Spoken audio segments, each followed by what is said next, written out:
Good evening and welcome to the Foxborough Board of Selectmen's meeting for Tuesday, April 5th. Tonight's agenda will be 7 o'clock citizens input, 7:05 the 2012 budget, 8:05 the review of the town warrant, and at 8:30 we'll go into executive session to discuss real property negotiations, litigation, and review of executive session minutes.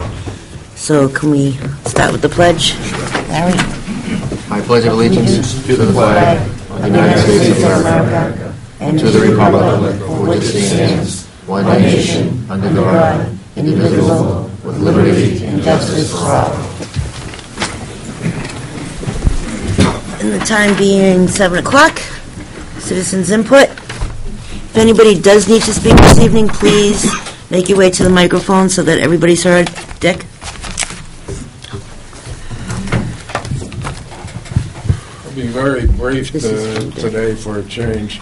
I handed out to you a memo on the library and the building committee issues that are still hot and bothered. I know at the last meeting I mentioned that someone had reported to me there was a directive from Town Hall which proved inaccurate. Kevin was correct, there was no directive. But there was a memo from Jeff that apparently circulated that made the committee members feel as if they had a directive and were uptight. I put some notes together based on Jeff's memo and the historic background of the building committee process. There's some reprints in the back which may be of help. One is the actual bylaw. The second is the two votes on the library, only the first of which mentions the trustees whatsoever. The second ignores them totally. The second was for the $7 million under the direction of the town and the town appointed committee by you, etc. There seems to be still an issue between their plan 4B and 7B. Now, if this thing persists, maybe since the plan is so changed that there should be something presented at town meetings so the townspeople as a whole have a better idea of where we're headed with this damn thing. The glass is gone. We may have a bridge. We may have all kinds of things. But no one has any idea what's going on, and it might be well to get this on the warrant to discuss it at town meeting. Second item is very quick again. I know I brought it up when the police agreement came in, which you were supposed to vote on some 4, 5, 6 weeks ago, and apparently have not even to this date. It refers you to page 10 of the existing contract, which was in effect up through June 30th, 10. As of July 1st, 10, there was a 1% increase, which was built in under the COLA for sergeants and for patrolmen. So the zero that was ballyhooed was not zero, it was 1%. On top of this, it was very interesting and should be noteworthy, the memorandum of understanding never mentioned zero. It only mentioned the 3. So if they were given the 1 as a carryover of the old agreement through this fiscal year, 1 plus 3 is now 4 for next year instead of 0 and 3, and I still think we need some idea of that executive committee vote that reportedly was made on that 0 and 3. I would be most interested in getting it. I have requested it in writing as of last week. With that, the only other question is your vote on the 70-30 from everyone that I've heard should be applauded. I know it was a straw vote, and in essence, it took a lot of guts, I believe, and there are a lot of people behind you on this. Thank you. Thanks, Dick. Any other citizens' input? Okay. Hey, Linda, can I ask you a question? Yes. Presumably, there are going to be folks here who want to talk about the 70-30 split. are they going to have an opportunity when we talk about the budget, or should they just do it now? Because again, it's pretty obvious that's what they're here for, so should we just, have it and be done with it? Just. That's up to the board. I don't have it as an agenda item, so I just need advice, I guess, as to where we should put it. Well, it's certainly part of the budget discussion. I don't Right. think there's any doubt of that. Yeah. So, rather than have people frustrated who want to make comments, my suggestion is to take those comments when you get to the budget discussion, because it's certainly part of that. It's not an agenda item per se, but it's part and parcel of the budget discussion. Right. That's my So- suggestion. I'm sorry, may I? So if we open the budget discussion now, then, Sure, yeah, I just figured why torture people and make them wait an hour, The other thing, too, does that mean that just the idea about voting on it more than a straw vote wouldn't be tonight anyway? No.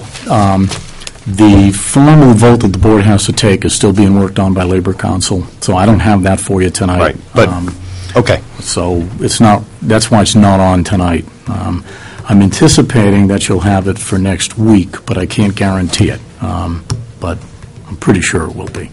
But regardless, they can talk later instead of dragging them out again next week since, okay. right, All right. yeah, I Great. definitely take the comments this Fine. evening, yeah. Thanks. Okay, Randy, do you want to come up? Is there anyone else under citizens input? I've asked. Yep. Good evening, sir. Good evening. It's better in here now. It's a little Isn't it? cooler. It's a little cooler atmosphere, yes. Excellent. Yes, thank you. For now. So, do we want to Well, I can, jump right into what these folks are waiting for, or? there's basically two topics. Okay, One is the vote on the budget itself, yep, and exactly what did we do. There's been another iteration of the budget, which I don't even know if you all had a chance to read the email that I sent early this morning. But there's been another iteration of the budget after having an opportunity to talk to board members one-on-one. There wasn't any opportunity to do it in a meeting. But I got a clear consensus from the board about one issue, and so I made some changes. Randy and I did a lot of work and basically made some changes. So I got to tell you about that, because if that meets the approval, the board has to vote a budget tonight if you want it to appear on the warrant, okay? This is the absolute deadline. Tomorrow, last night, the school committee voted their budget, which is the other part of what we've recommended. So they've now voted their budget. Tomorrow night, the AdCom will take whatever you do tonight, along with what the school committee did last night, and they will engage in a discussion. Now, they've scheduled two meetings, one for Wednesday, one for Thursday. In case they don't get finished tomorrow night, they still have Thursday. I've already told them that for their recommendation to appear on the warrant, they must be done no later than Friday. The issue, of course, is depending upon what happens. We have balanced the budget now with some new things, and if those meet with the board's approval, then all you need to do is vote that number. We take that to AdCom. Hopefully they vote it, and the budget is done and balanced and all ready to go into the warrant Friday morning. However, if the board or the AdCom or one or the other makes changes, we need time to make those changes, because there's a lot of work involved in that, and still get it into the warrant Friday in order to get it to the printer Monday, so that we can have it printed in the warrant. The legal service, we've got a little bit more time to do. But the legal service and the printed warrant really should be identical, because that would Yes. create massive confusion if they weren't. So, for all intents and purposes, our deadline is Friday, which really means the board needs, theoretically, if for some reason you couldn't vote tonight, you still have Wednesday night and Thursday night. Randy and I are both going to be in those meetings with the AdCom Wednesday and Thursday, but we could do double duty and be with the board if you needed it. But Friday is the drop-dead date. But that assumes town meeting doesn't move. If we move Correct. town meeting, that would change that. Right. If the board wants to move town meeting, then you can give yourself however much time you want, A 1-week move to the right Right. would give you 1 more week to debate the budget. A 2-week move to the right would give you 2 more weeks to debate the budget. When do we think, when is the state committed to finalize their numbers? They haven't. You won't see, you're talking local aid? Yeah. More than likely, if the process follows past years, DeLeo was on TV and also spoke to the superintendents, and Chris came direct from that meeting last week, and he didn't have a chance to update the board much, but he was able to do that with us during the day. DeLeo was saying that the House will produce a budget, they think, by the end of April, end of this month. Senate will then take the budget up. Senate will produce a budget probably in May sometime. Those budgets are always different, so at that point, I'll have the governor's proposal, the House budget, the Senate budget. It will then go to a conference committee. They say that they are committed to producing a budget by July 1st. I wouldn't hold your breath on that, because there's been plenty of years when that budget, the conference committee has gone well into July and August before we get final numbers. Senator Brewer, who used to be my senator years, and I know very well, called his office and talked to one of his aides. Senator Brewer is chair of House Ways and Means, Senate Ways and Means. The House Budget Committee, Senate Ways and Means are being asked to produce a local aid resolution. So they know they can't get the whole budget done, but they're being asked, of the entire state budget, could you take just the piece that's what the cities and towns are going to get and give us a local aid resolution? We had one in March last year. Senator Brewer's office said basically they can't do that yet. He's not confident in the numbers. So he's saying sometime in April, but they don't know when. So that's a long answer to your question, which basically says you may get a local aid resolution in April, but you may not. You will certainly not get a state budget any time before middle to late June, and I would guess more like July. So in terms of will you have numbers that you can absolutely take to the bank on May 9th? No, because one number that we won't have finally will be local aid. And so we may, we're giving it our best estimate, we base it on the governor's budget. If it ends up being wrong, then we have to do what every other city in town often does, and that is have a special town meeting in the fall to fix the budget, up or down. And that's about the best I can tell you. Okay. So the two things you need to do tonight is, one, consider the budget, and then the other thing is talk about the reduction in the pre-65 retirees' contributory share, because that has a direct bearing on the balanced budget. Right now, the budget assumes the straw vote last week, which is a $70,000 savings to the town in the health insurance account. If the board will continue with that vote, then the budget before you was balanced. The police officer is back in there, and that budget is balanced. And what about the EMT? I didn't see that note. EMT is always in there. That was never cut. Well, I'm sorry. In one of the scenarios, in one of the iterations, it's gone through so many, Okay, it but was in at that one Part point. C, it wasn't. But no. It wasn't. As of last week, when I presented the budget to you, following the straw votes on the 55 to 65 retiree contributory share, the use of the meals tax proceeds to pay OPEB, which allows that $300 to come out of the budget, and the use of copay changes, an office visit copay change from $5 to $15, and further yet to be identified copay changes that would save us another $100. With all that put in the budget, we were at that point $240,000 short. The town's piece of that was $70. And the 70 I had identified, my suggestion as of last week was one layoff that's already in the budget of a clerical position, one DPW laborer by attrition, and one police officer by attrition. After talking to the board and sort of reaction to, because the only issue left after last week was to take the formal votes reflecting those straw votes and then decide how we're going to cut our piece of the continued deficit, the 72, was whether or not to take those positions that I had identified. Board felt very strongly that cutting a police officer was not anything you were going to agree to. That was contrary to your priorities, and it was contrary to public safety considerations. I was given a lot of information, and as I said to you in my memo back to you this morning from Larry and from Lorraine in particular, gave me a lot of information that I frankly hadn't had. The chief last week had been agreeable cutting it, but, reluctantly agreeable. He was trying to be a good team player. He wasn't saying this is a good thing to do. He was just saying, hey, I know we have to sacrifice.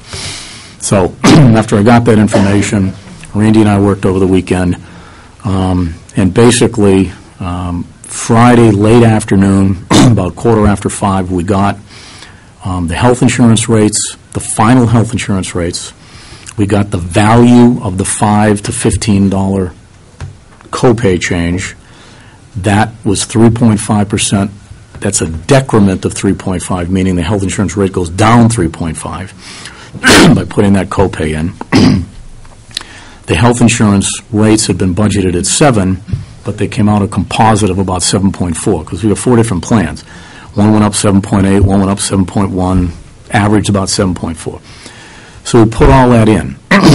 The effect of all that going in was a slightly beneficial impact on the deficit, but we still had to cut at that point. I think the number was, how much? About $40,000. But since I couldn't cut the police officer, heard you loud and clear, and by the way, there wasn't a single board member in favor of that, so I know 5-0 was pretty clear. So we're back to work. And we looked at 2 things. One was, could we produce additional savings in the area of health insurance? Short answer to that is, yeah, probably, maybe. We don't know yet. We're still working on that. The other possibility was in the property liability insurance area. Had some conversations with Maya, a company that insures us. They have a program where you do a lot of training, and if you do all those trainings, you can save quite a bit of money. 30 is a pretty conservative number.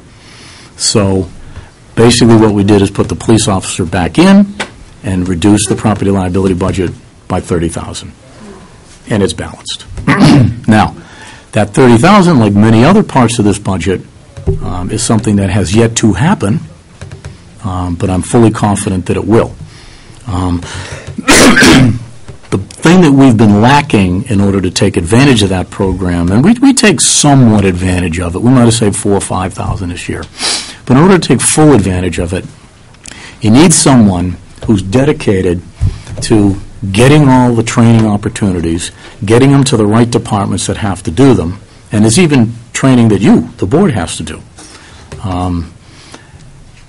Recording the fact that you've done the training, and then systematically delivering it to Maya, getting the credits, cataloging them, making sure that we get every penny that we're entitled to, because we've got 17 or 18 different lines of insurance. You might get 4% off this one and 2% off that one.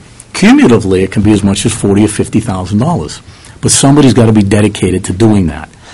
I don't have that person. That's going to be the HR director. So that's what I said to you in the memo. That person will be charged with doing it. Every month we'll catalog what we're doing. I'll give you a regular report and tell you, okay, here's what we've saved. So I'm very confident, based on those conversations, we can save the $30,000. I don't think there's any problem there at all. I think we can potentially save more. In fact, I think we can save substantially more. But I don't want to count too many chickens before they're hatched. So I said $30,000, and that was enough to balance the budget. So that's one thing you need to consider tonight, and the other thing is, what, if anything, do you want to do with the pre-65 retiree contributory share? Because those, I think, are the only 2 pieces left moving in this budget. Once you decide those things, I can report all that. Oh, one other thing. I told Larry in an email I would report this to you, and I just didn't get a chance, but I can give you a verbal report based on the meeting Randy and I had with AdCom last week. They did not come. They heard the same presentation that you heard last Tuesday on Wednesday night. Had a lengthy discussion. I think that meeting like yours, went to 11:30. Did a lot of Q&A, and basically what they decided was they weren't going to make any decisions last week on anything. They didn't take any straw votes that I recall. But they wanted a week to think about it, and they wanted to come back and talk about it. So I can't report to you that there was any consensus, and I don't want to get speculative and try to tell you what I think I heard people saying and what it added up to, because that's just not the way to do business. So they will make their decision tomorrow night and or Thursday night after you make any decisions you need to make tonight. So that The changes, the 240,000 and changes in co-pays, deductibles, et cetera, those have to be negotiated with the individual unions? Yes. Unless the state makes changes that they've been talking about but haven't done yet. Right. And so, do you have a contingency plan if the unions do not accept those changes? Yes, we will implement them. We will bargain the impasse, Right. and then we'll implement them. You'll implement the changes? Yes. And the Okay. way we'll implement them is in what I call the hold harmless basis. So we will implement the changes. We will deduct from, we will give the employees the value of their savings, because remember, the employees save money too.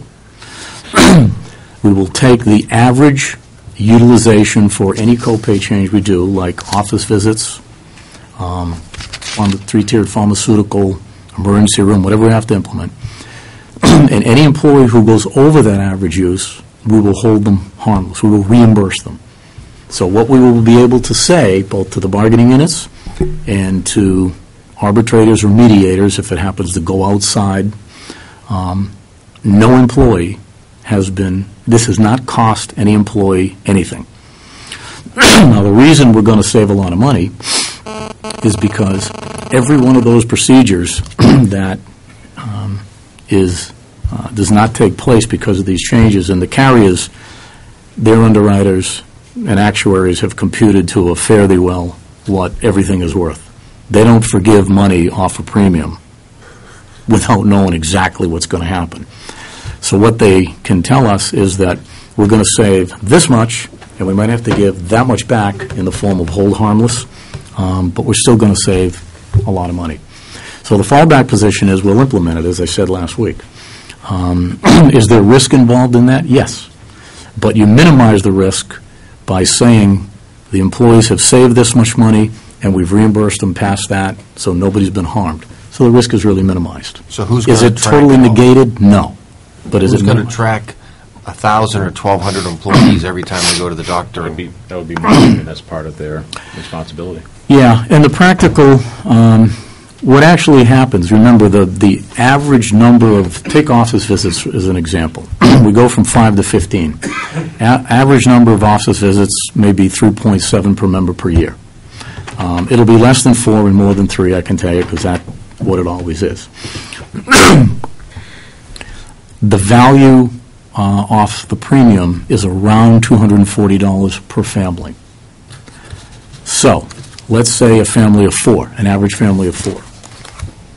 Average utilization is 4 times a year, using round numbers, 4 office visits a year. So 4 members times 4 is 16.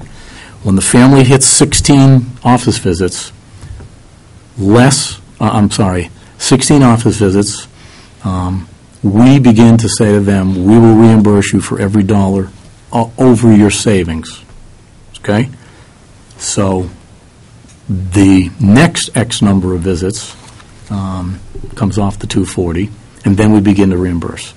And it's basically a matter of how many people come in. Now, here's the reality. Not many people go over that many times. A very few people go a very few times over that number. That's why it's the average. Those people tend not to come in to seek reimbursement because it's $10. And so people tend to not want to bother to keep all the records that are required to come in and seek reimbursement. Families where they have one or more members of the family who have a serious medical condition and have to go. I know of one family, town employee, with a dependent who goes once a week to the doctor. So they're going to fairly quickly, in 3 or 4 months, go through the average, and then we're going to have to reimburse them for every office visit after that. Well, if you do the math, that's in the hundreds of dollars. We're talking about the town saving multi-hundreds of thousands. Moreover, we really don't want to harm a family like that. We don't want to hurt one of the town's employees' families. So reimbursing them that money so that they don't get hurt is the right thing to do. And mathematically, it costs us very little. So what I'll predict for you, having done this more than once, in more than one town, is that if we save $240,000, I'd be willing to tell you that you probably won't pay back more than 10 or 15 of that, and if you pay that much back, I will be astounded. And that's the way these things work. So, there are no guarantees.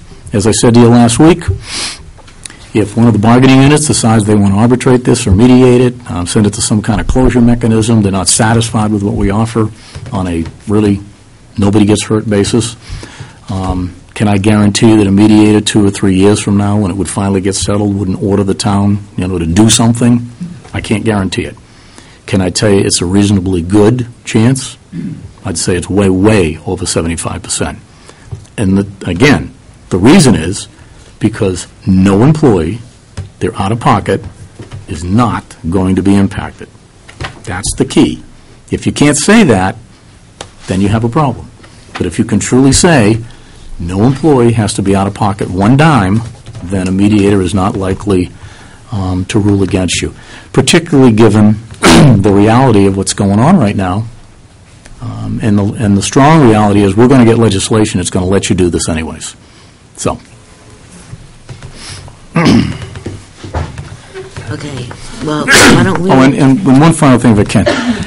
I'm trusting that our employees and our labor groups, and based on conversations I've already had with a couple of the labor groups and with the non-union employees, I can tell you that they get it.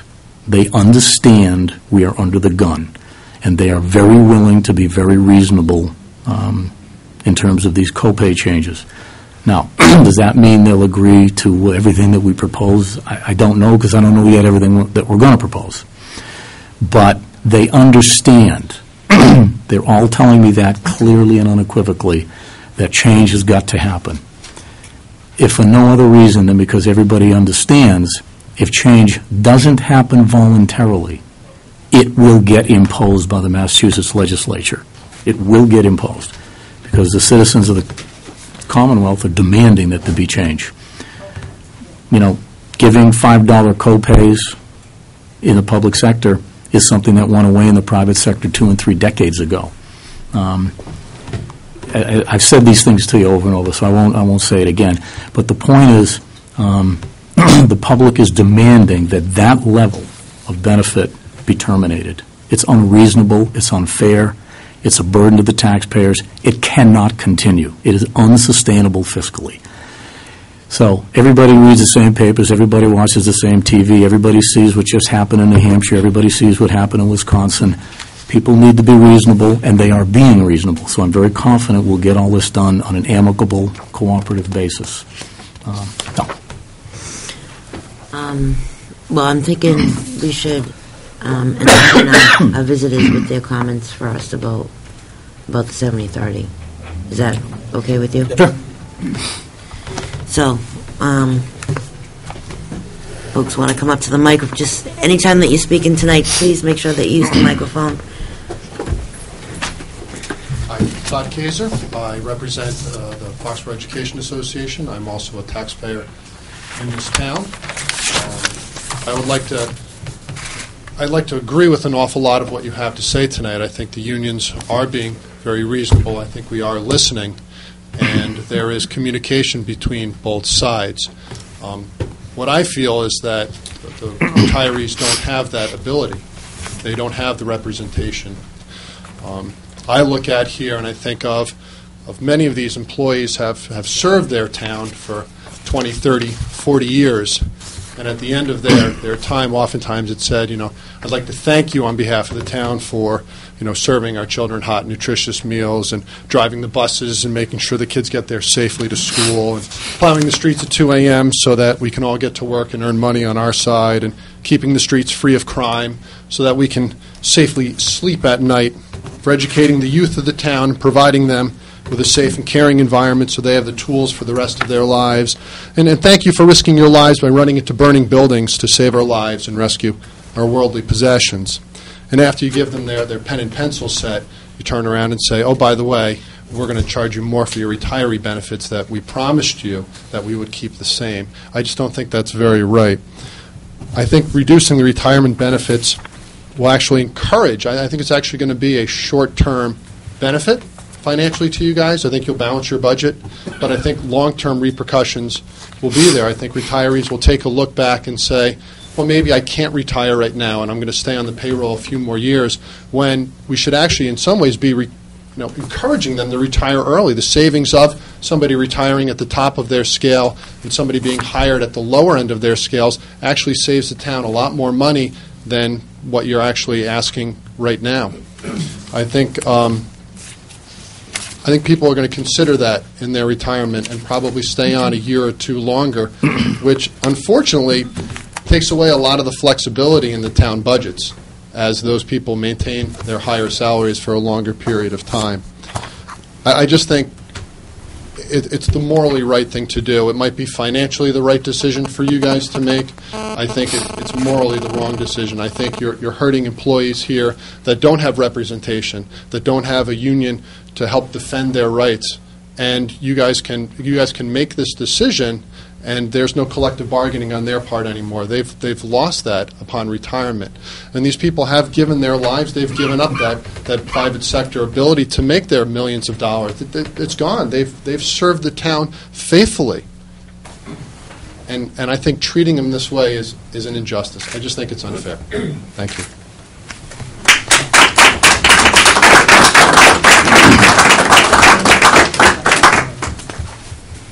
Yep.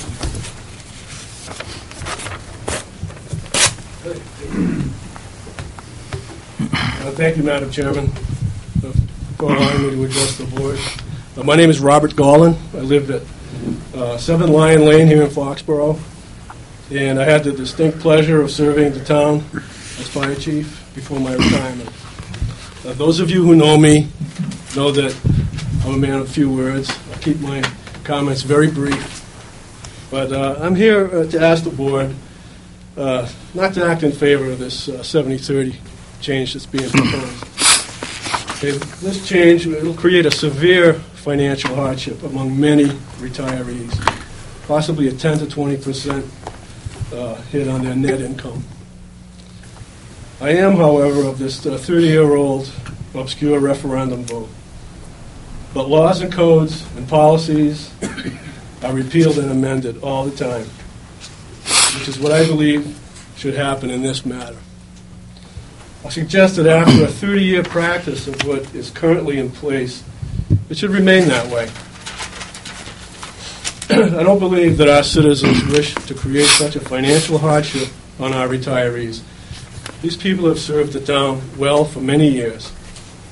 In some cases, they have risked all in that service. They never expected this action that is being contemplated. Therefore, I respectfully ask that this matter be examined more comprehensively before any final decisions are made. Some suggestions, perhaps those already retired could be grandfathered, or maybe a phase-in over time would be more appropriate. Possibly the town's health insurance trust fund could offset some costs. Or perhaps our citizens would even prefer no changes at all.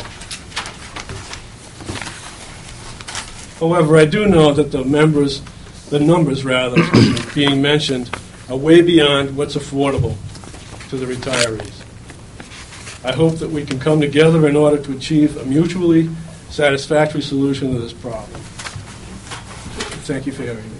Thanks, Bob.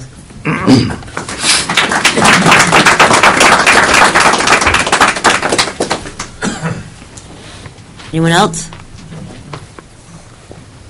Yep, right up. Just make sure you say your name and address for the... My name is Don Faulkner, and taught at Foxborough High School for the last 23 years. Retired in 2009. I was up here last year, actually. I came up and spoke, and you guys were thinking of doing this last year. I'm going to make a real short and sweet. I'm on a fixed income. I did some just quick figuring, and I spent maybe $2,358 last year for my part of the premium health insurance. Doing quick figuring, if you go to 50-50, I'll spend over $4,300 this year. Basically $2,000 more for myself individually for my health premium. The thing that really got to me is when I was looking at the numbers for the family. They paid $6,000 this year for a family in the HMO Blue New England. Next year, if you go to the 50-50, it'll be $11,340, an increase of about $5,200. I think that's what Mr. Gollin was talking about as far as the increase. I mean, that's $1,000 a month for a family for their health insurance. I know you guys have to look at the big picture. This is the little picture, what we have to deal with as individuals financially. I'd love to be grandfathered, maybe a phase-in over 3 or 4 years, but to get whacked like that next year is just huge impact. Thank you. Thank you, Don.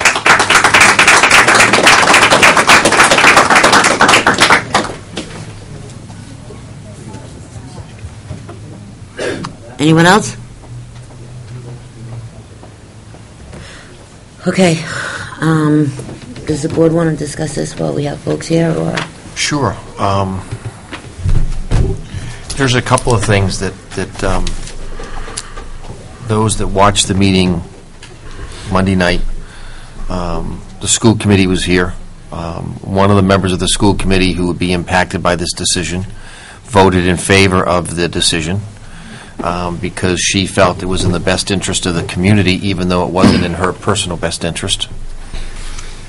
We did talk about the hardship, and we did talk about that we would not do it without a phase-in, that we'd phase it in. We talked about the one advantage of those who retire.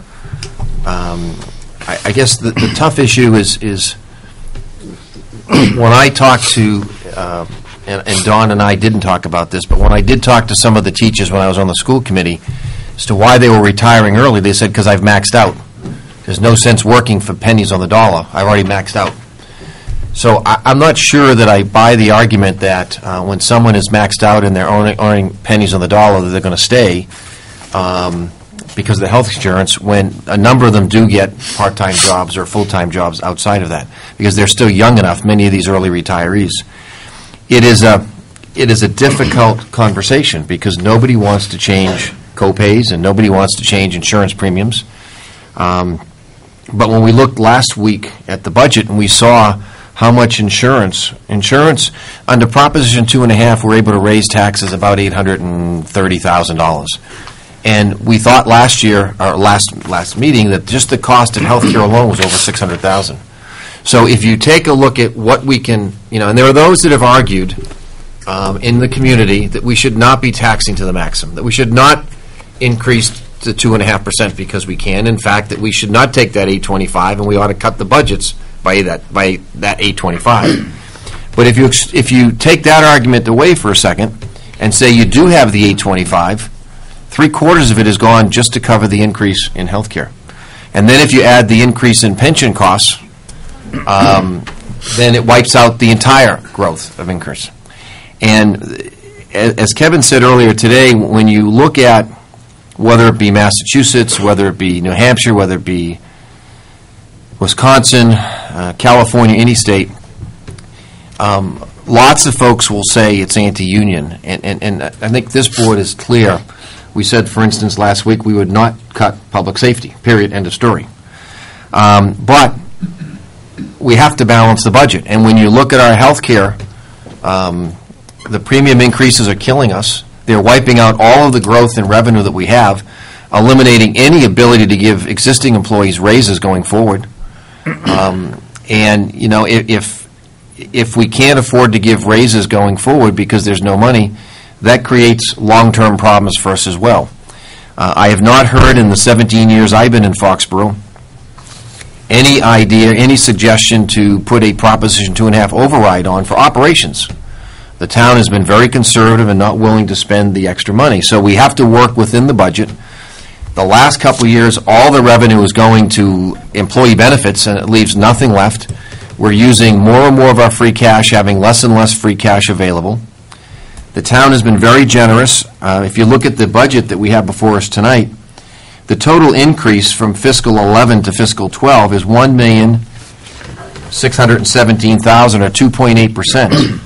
If you subtract the debt service for the new library, which everybody wanted to have, and say, let's not count that, that's not fair, we voted for that, then the increase is 2%. Now, I know that there are some that would argue that 2% is still too high. But when you look at the cost of benefits and how fast they're growing, 2% is pretty good. So you cut it a different way and you say, of that $1.2 million, where's the money going? Well, 40% of that is the new number that would go to health care after all the deductible changes and copay changes and the changes in the 70-30. We'd still be spending almost $500,000. That's 40% of the increase. 37% of the increase is the schools. And nobody wants to cut class sizes. Nobody wants to impact the schools in any way. And 22% of that increase, or $256,000, represents the town side. So when you look at a budget that's up 2%, and 40% of that is just benefits alone, it's hard for me to say that the school side or the town side is squandering taxpayer money and just spending money recklessly.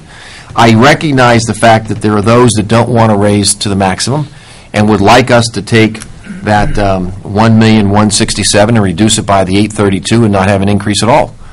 But that would have a significant impact on operations. And we debated this last year. We had a meeting on a Saturday with a room full just like this. As I recall, probably 2/3 of the people were arguing not to override, to cut the extra $800,000 then. But at town meeting, the 300 or so people was overwhelming to approve the budget that was there and to increase the taxes 2.5%. So with that as a mandate that we heard last year, the boards have been trying to balance this in the tightest way that they can, and it makes it really difficult. We have folks that can retire at a much earlier age than they can in business. The benefit package is much richer than it is in business. We've never promised that it would never change. Benefits change in corporations. As we explained last week, the reason why the steel industry in the United States is no longer what it used to be is 50 years ago there were like 100 people for every 10 retirees, and by the time it went under, there were 10 workers trying to support 100 retirees. And if you look at General Motors and why they went bankrupt, is the same kinds of issues. And so it's unfortunate, but we have a $62 million unfunded liability. Promises that have been made by the last 30 boards of selectmen, the last 30 school committees, promising retiree benefits, but never putting any money away to cover those. And what happens today is when someone retires, we replace them, and now we have 2 people getting benefits instead of 1. And as you look at the baby boomer age, we're going to be seeing more and more retirees over the next 10 years and replacing them unless we're going to reduce services. And as a result, that $62 million unfunded becomes a pay-as-you-go. And it's going to cost more and more and more every single year. And then it won't even, not only will you not have enough money for raises, you won't even have enough money for the current employees that you have working on the payroll. So we'll be in a continual cycle of either laying people off year after year after year in order to pay for these promises over the last 30, 40 years, or do some things differently. So we talked about using a meals tax to partially fund this $62 million, so that it makes it easier on the budget going forward, and part of that money to fund road repair, and to phase in the retirees so that we recognize their hardship from that standpoint. Yes, the board could change its position today, but we had the unanimous support of the school committee to go forward with this. And as difficult as it is for everybody, I would hate to see us reverse ourselves and not include it in the budget on a phase-in basis, so that we can at least make the pain less painful for those that have to incur the additional costs. but every employee is incurring additional cost in the sense that we're asking employees to take no raise. We're asking employees to have higher co-pays. We're asking employees to have higher deductibles. The tough part is we're also, the taxpayers asking us not to balance on their backs. We have senior citizens in town who haven't had a Social Security increase in 2 years, maybe this year of a third year. We've got over 8% unemployment in town. I don't know how much underemployment we have. We have a lot of folks whose mortgages are underwater, which means that they owe more than the house is worth. So as a board, we're trying to understand we've got people that are hurting financially who are not working full-time, only working part-time, or maybe got laid off. We've got employees. And it's very difficult trying to balance all of those needs. And what we're trying to do is to be as sympathetic and as empathetic as we can, and in this particular case, phase it in over a period of time. Paul? I came into tonight, just wanted to talk about, really essentially I thought of this as, we struck a deal with these folks and that we should stick with it. So that's basically the way I viewed it. I viewed it a little bit differently from it being a mistake in terms of, a mistake you think of, just respectfully submit this. A mistake is being one where you accidentally get extra money in your paycheck, and of course you should return it. I didn't think of it as a mistake in those terms. This is something that there was a mutual understanding with the employees. In terms of just a few comments, Larry, and very thoughtful, and you've obviously thought about this a lot, is in terms of how you describe things, it does paint a very bleak picture, and I do think we are in difficult times. And I do think that we as a town, or actually as a nation, as a state, and as a town, do have to address things like healthcare costs and pension costs, because I do think, to some extent, unsustainable with the levels we're at. However, I think we're pointing down the road, or the way you paint it is pointing down the road where it's the worst possible scenario, where there won't be intervening steps where we will basically correct our actions. So, for example, I think over time we'll likely right-size the number of people we have, or right-size the benefits in moderation. And really my point there is I don't think that it's a reason to take away what I think is a mutually agreed upon, substantial amount for these folks, because somewhere down the road, if we don't fix a ticking time bomb, we're going to have one employee in the town getting great benefits. So, for example, even where we look at, the GE, 10 workers supporting 100 retirees, I don't know if that's an actual number you gave or just, as an example of what could happen. I just don't think that's realistically going to happen to Foxborough, because I think there are going to be steps taken along the road to make sure that that doesn't happen, more substantial than, $140,000 savings for this year.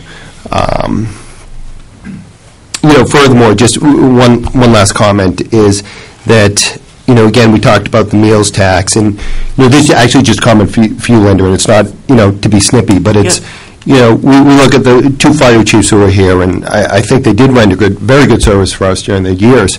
And we're saying, chiefs, could you please give the town an extra $200 a month?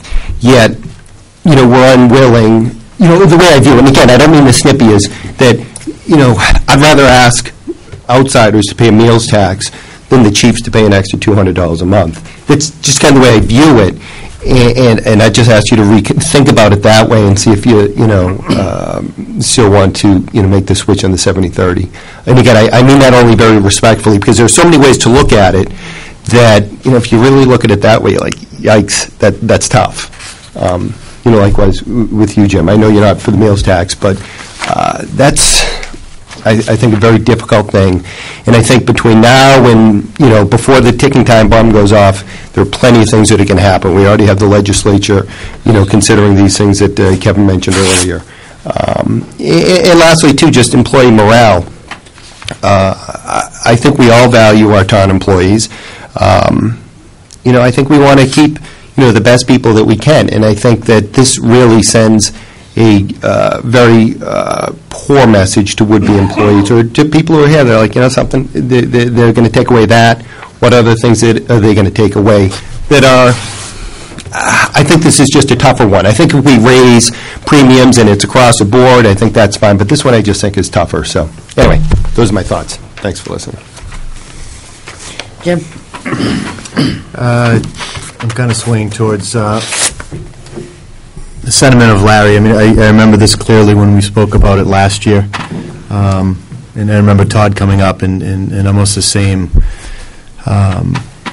thought process, looking back, these are the people that go into burning buildings, and I get it, and I don't want to demean the work that's been done over the years, but I look at it as there's people pulling in all different directions on the dollar. The taxes, the existing employees, and this was brought to us by existing employees. I'm in the finance department and working through the budget, so it's, I'm looking around and it's almost like, who hates us worse? Is it the people now, the people then, or the businesses? Everyone's struggling, and the scale has tipped. And if there's one thing that is loud and clear across the nation right now is healthcare, and the extra money and the out of control spending on healthcare. And if we can't address it at some level, it's almost all for naught. And I this is something that seems to make sense on the big picture, and it's difficult,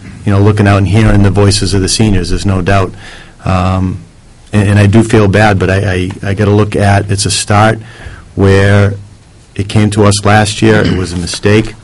It's on the books as a mistake. Everyone's recognized it, and the private sector as well as the public sector are all making sacrifices, and there are no promises. A lot of the big companies that offered pension packages are reneging on it. So it's not like we're pulling the rug out on something for the first time. It's across the country. And so I think my decision is what it was last year, what it was last week. What the difference is, I do hear it, and if there's a concession that we can phase it in over 1 or 2 years, I think that's a chord that we can strike and hopefully get a little balance. But Larry's a little more eloquent on a little more thought that went into the research and the thought process. But that's, I think, the decision that I'm going to be going with tonight. Well, I certainly hear and respect each and every one of you and thank you for the time that you put in. And, this is a tough seat to be in, all of us 5, I'll tell you that right now. And I don't take anything that we do up here lightly. The straw vote that we made last week was because of a presentation and questions asked and answered about how this came about. And to my knowledge, it was a mistake that was caught, and we have to try to fix it. Now, if you folks were told, from day one, that when you retire, I know you're only 17 now, but when you retire, when you're 55, you're going to get 70-30, I need to know that. Someone needs to tell me that, because I'm not hearing that right now. I'm not hearing that you were absolutely told you were going to get 70-30 when you started your employment, because, I haven't heard that. I think that, Bob, you make a good point. I mean, if we can't grandfather you in, to phase it in would make the most sense. And if it takes, a couple years, I'm hoping that will help you folks. I mean, we need to try to find a way that we can help these folks, too. If it's volunteering some of your time to get some of that money back, is there any way that the senior situation that we have could help them with that, or is that just for taxes, house taxes? You're talking about the senior work-off program? Yes. Taxes. It's just taxes? Yes, potentially. I mean, we don't have 52 slots in the program, but we do have, I think, 20, 25, something like that. So almost half. And I believe the total we grant is $500 Don't hold me to that. but I'm 750 pretty sure. we're up Does that to sound now, right? Okay. 750 per. 750, okay. Annually.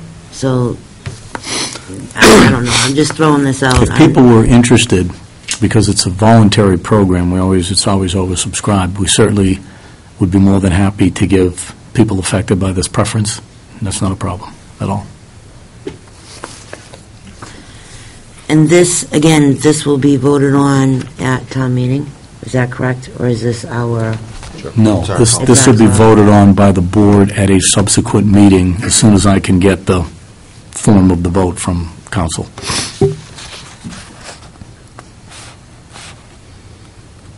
Just a question back. yep, come right up.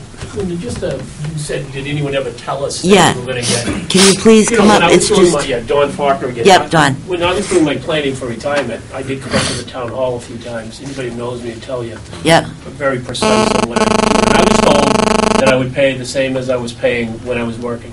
okay. So you were told that? Yeah, I mean, it was real general. I didn't Right. ask specifics, but I said, what about health insurance? And they said basically, oh, you'll pay what you paid when you were working. So that's, So you were told no change no, right. as far as, When you hit 65, to be. Yeah, then I go to the medic. I knew that. Right. I know that's going to happen. Dick, come to the thing, please. I just wanted to remind everyone involved that there's another group of seniors in town having medical costs and having their tax rate going up and cuts at the federal level.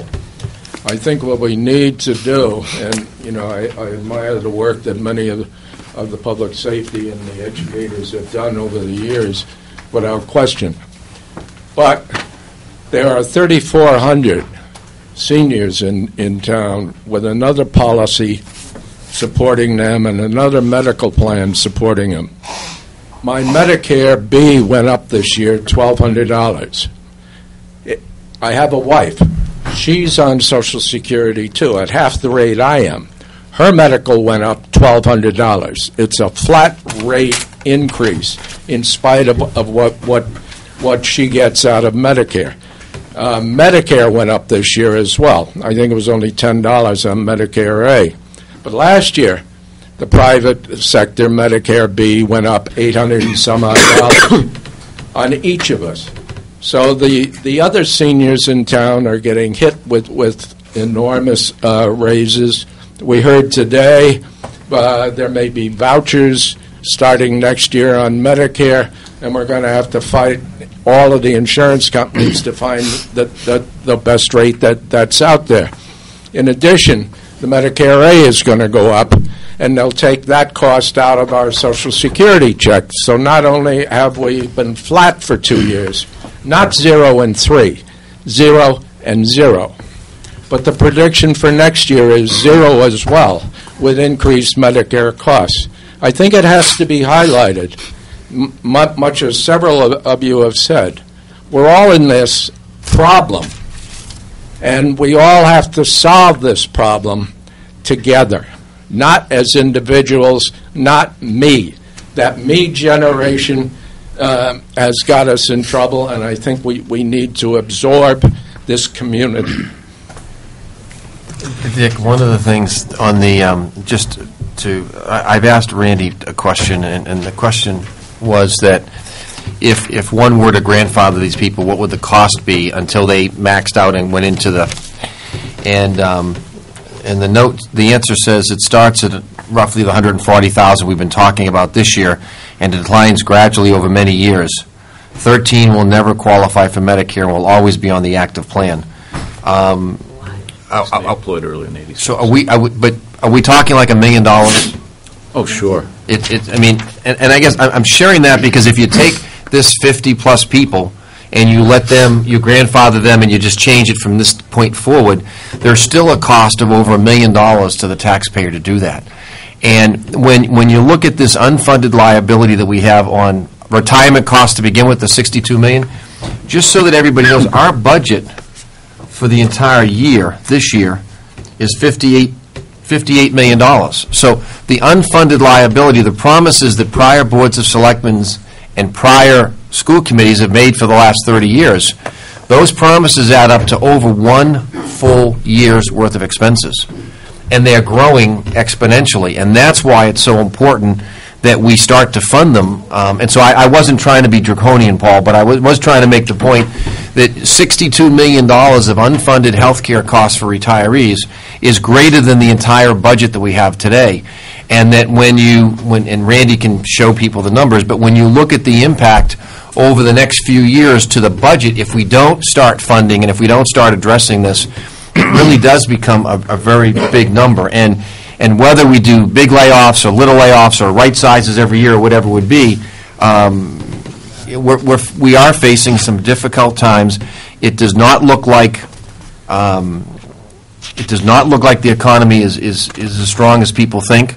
There are lots of folks that are concerned that when the federal government, and Foxborough is the same way, we said we have a $563,000 hole next year. 543 because we've got federal money, stimulus money that we won't have next year. So we're spending it this year to pay the bill, that next year we've got to find 543 to cover that, or we have to cut that 543.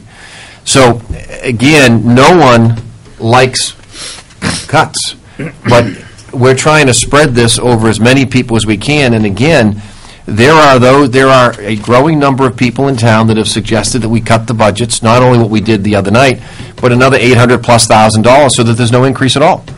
And when you look at the budget, if you take employees and benefits, Randy, what percentage of the total budget is employees and benefits, roughly? Probably somewhere between 60-70% easily. So if you had to cut another $800,000, you can see that it's going to be on the backs of the employees. And so what we're trying to do is to be as employee-friendly as we can, as taxpayer-friendly as we can, and see how do we balance some of this stuff so that no one group is being asked to share the full burden. And as I said, when you look at, if you exclude the library debt, it's about a 2% increase, and 40% of that is the benefit cost, and that's a huge cost that is being borne for all the employees who work very hard and deserve it. But at the end of the day, if you're at home and you run out of money, you run out of money. And when you look at the town's budget, we only have so much revenue. And our revenue includes taxing to the maximum under Proposition 2.5 every year. It has since it came in. And even with that, almost all the money that there's new growth and new taxes is gone to cover the benefit costs and the steps and the lane changes we talked about. So we've been asking for a year before this town manager came here, for the town manager to meet with all of the unions, open up the books, ask for your thoughts, ask for your ideas, ask where we can save $800,000 or $1 million or $500,000 so that we can fund the kinds of operations that we need. We have world-class schools. We want to maintain those schools. 70% of the budget goes to the schools after the fixed cost, 30% to the town. We want to make sure we continue to do that. So any ideas that citizens have or employees have on how we can reduce costs, we want to hear those. I mean, we're going to go through tonight, I presume, Article 5. I still ask the question, we've got, $9,000 recommended for selectmen expenses, and we don't use them. And most of us don't take them, so why not just eliminate that? I mean, are there ways that, we talked about a 2-year phase-in, which was $70,000 a year. I don't know if a 3-year phase-in is better, but if you were going to do a 3-year phase-in, you got to cut another $50,000 someplace, and I don't know whether you guys have another $50,000 you can cut. And so when we said 2 years, we did it because we thought that kind of balanced everything in the best way we could. 3 years makes it easier, but then it makes it tougher on someone else because we've got to cut another $40,000 from someplace else or someone else. Linda, can I just a few more comments? I don't want to belabor it. I did make my points earlier. It did have a question, though. Larry, I'm not sure if you misspoke or I misheard. This relates to the kind of the growing sentiment that you call out that maybe we shouldn't vote to tax to the levy, the 2.5%. I actually don't see that. I see more that people want us to keep level services, which would, by necessity, force us to vote to the levy. So, I do see it differently. But you had mentioned the Saturday meeting where we had talked about the budget. You said about two-thirds of the people were for which? It seemed to me that two-thirds were speaking against increasing the 2.5. They talked about their health insurance, they talked about their costs, but at town meeting, it was like 300 to 7 to level service the budget. But I thought, that my view was that Saturday meeting, we had lots of people here that represented views like Dick has consistently. Dick spoke at town meeting. He was one of the few that got up and argued for what was really going on and what the world was facing.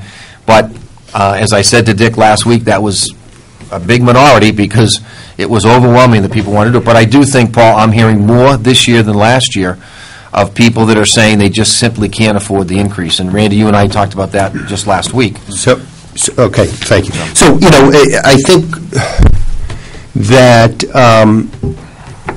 if we can just agree to disagree, let's say, on the Saturday meeting, because I actually specifically remember two people out of a room full about this number getting up, speaking for the position you said, and the remainder saying, let's do level services. In addition to, we were presented with a petition by a fellow whose name is escaping me, of well over 100 people saying level services. Level service the schools was the petition. It didn't say level service everything. It just mentioned the schools. I don't recall that well, but I'm certain that they, actually, I think they were saying level services, period. So, at any rate, I just think we're going to have to agree to disagree because we don't want to be here till 10 o'clock. I think it's a moot point in that sense that whatever way people can go back and watch the meeting. But I do think that Dick's viewpoint is being heard by more and more people. We heard people talk last week about how tough it is on seniors, other than Dick saying that. And the economy has lingered in a very bad situation for a couple of years now. But the reason why I will belabor this point that I bring it up is that in terms of, I agree that certain expenses aren't sustainable. However, I think the painting a very bleak picture of what one conceives what could be, where it's like a GM, which I don't think we're going to be in that situation, in conjunction with, there's a sentiment that we shouldn't be voting to the levy and taxing to the levy, I think just sets too much of the stage for cutting what really is a small amount. It's still important. I don't mean to belittle it, for these retirees. And I think it's important that you say we have a world-class school system. I actually think we have a good school system. We're not going to get to that next level if we're not going to, fund it properly. So, it's really more of a political issue, and again, we're going to have to, we should agree to disagree, but it's, again, the stage that's set is, I think, too much, in my opinion, so. No, I respect your opinion. Thank you. Anything, Jim? So we're not taking a vote on it tonight, though, you said, correct, Kevin? Nope. Okay. Is there anybody else want to comment? There's a lot of folks in the audience. Come right up.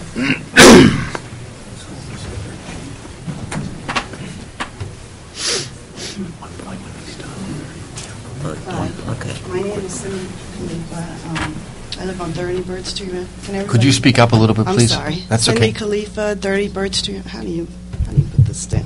Frank, can you help her with that microphone? You're a pro. It's kind of short. Okay, last year I voted against the meals tax, and this year I really feel like it's a solution, because we have people that come from all over the country to our games at Patriot Stadium, and those are the people eating in our restaurants more than any other town. We have more restaurants than any other town here. And when I realized that if we spend $100 eating out, that's only 75 cents. And, and next year, say you do that, you're probably doing it now in other towns. Next year, you probably won't see it. And, you probably don't see it now. So we don't want to go forward with the taxes. We don't want this 2.5 or whatever. We don't want to tax ourselves. But let's tax other people, and let's get their money, and let's get their. We have 13 liquor licenses. Let's tax them for drinking, and let's rake the money in. Let's make them work for us, the stadium and the Patriot Place, And also, I was at the school meeting yesterday, and I was looking just like you, Larry, where we could cut. And I noticed they had $30,000 worth of advertising, and someone said, oh, and they had to advertise for the superintendent. So I thought, well, I looked at the record last year, in 2010, it was $16,000. So I kind of thought, we could cut that in half, And another way I had was, if I realized the assistant superintendent is moving up to superintendent, and 5 years ago we didn't have an assistant superintendent. Why not eliminate that position now, that assistant superintendent, since the enrollment's going down in the high school? So this will save us $140,000. So if you look through the budget and you find things like this, we could make up that money. But I really think the meals tax is the answer. Thank you.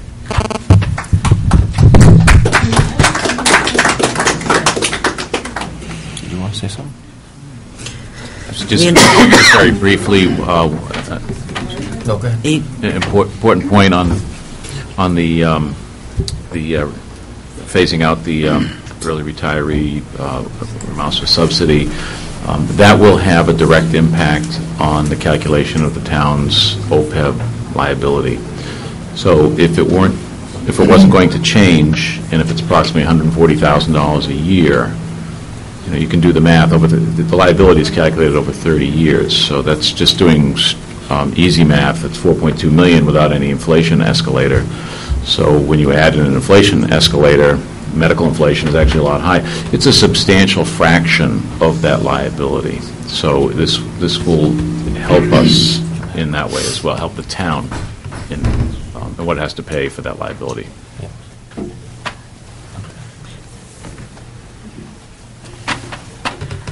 Debbie Stewart, 44 Neponset Heights Ave. I'm hoping that I'm going to be able to put a little bit of a different spin on this. First and foremost, I want to let everyone know that works for the town that I absolutely have the utmost respect for the jobs that you do for all of us, for our safety, for my kids that have graduated from the town, that have gone on to college and have good jobs. I appreciate everything that you do for me, my family, and hopefully someday my grandchildren. But I have to look at this from a personal aspect in my own personal life. My husband works in the private sector, and in 2008, his company came back and said, we're making changes. We can no longer afford what we're doing. He works for a pharmaceutical manufacturing company, and he travels 85% of the year for this company. He goes in and he fixes the machines, he computes the machines, he sets them up, and he travels a lot, which is probably why we're married 30 years. But that's beside the point. He was always paid, never time and a half. Anything over 40 hours was straight. If a job was quoted at bar, that the job would take 45 hours and it took 60 hours, he got paid straight time for 60 hours. And that was the company policy. If he had to travel on Saturdays, he got straight 8 hours. Didn't matter if it took him 14 hours to get to where he had to go. He got paid straight at 8 hours. Sunday, he did get time and a half. But again, it was only 8 straight hours. 2008, they came back and they said, we don't care if it takes 65 or 70 hours to do your job. You're getting paid a straight, flat 40 hours. The rest is going to be comp time. Okay? I hope you're following me here. Then in the next sentence, we had been spoiled because we didn't have to pay health insurance because they felt as though that was a benefit that they could afford their employees. Well, the Germany, which is the company that owns the subsidiary here, came back and said, nope, now you're going to have to pay 80/20, $2,000 a piece copay, and high, not copay. Deductible. Deductible. Thank you, Randy. And high copays. We had to suck it up. He has lost from 2008 to our taxes this year a total of $38,000, with our health insurance costs having gone up because both of us had surgery within the last year. We had to pay out of pocket $14,000. So I hear what you're saying. I may not be a senior citizen yet, 2 years before I get to have that distinction. But I understand that, and I understand it's hard. But you know what? I'm having a tough time with my taxes, and I'm having a tough time paying the water bills. So we all have to work together. And if this is going to be able to be rolled over in a period of time, and Donnie, I went to high school with you, so I know, and my kids had you in high school, and I know you're a good teacher, and I know everybody in here is a good teacher. But we all are suffering. So everybody has to suck it up. And they have to take a little bit. You have to give a little bit. And that's all I'm saying. And I'm looking at it from a personal aspect. I don't want the meals tax. I went to Friendly's tonight for the first time, and I can't believe how long, and talked to the waitresses there. Do you know what they told me? The same people that used to come in a year ago can't afford to come in anymore with their kids. They can't afford it. So what's going to happen when we put a meals tax on it? Maybe their meals are only going to be $15, but that's $15 plus the meals tax coming out of their pockets. I've got grandkids. I can't afford to take them out to eat. I have to go look for a senior citizen day on a Tuesday to take them all the way to Bellingham so I can pay $6 to get them into a movie. That's what I have to do. If I have to make those sacrifices, I'm sorry, but I think we all have to if we want to stay in this town.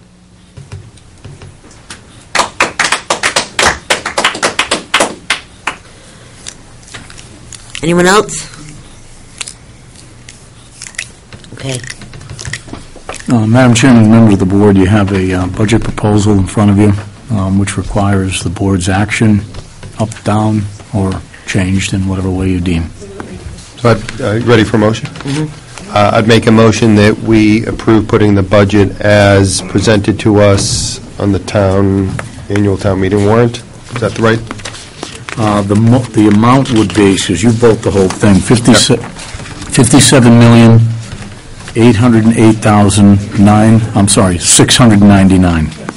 In that amount. Could we just go through Article 5 and ask some questions first before we do a motion? Oh, I'm sorry, yeah. I had a few questions that I just wanted to go through. So on item number 122, Selectmen expenses, there was a request last year to zero those out, and the board didn't support that. Randy, how much of that do we use, and can we zero that out again? I can answer the last question first. The board can vote to support whatever level you want to fund there. I don't believe everybody takes it, but that varies from year to year. Right.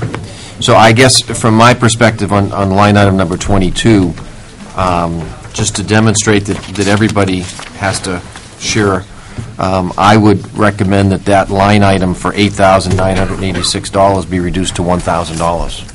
I know we're not going to do motions, but I'm just trying to give you where I'm coming from. Do you want comments as we go along, or do you want to? I think there are other items in there besides that.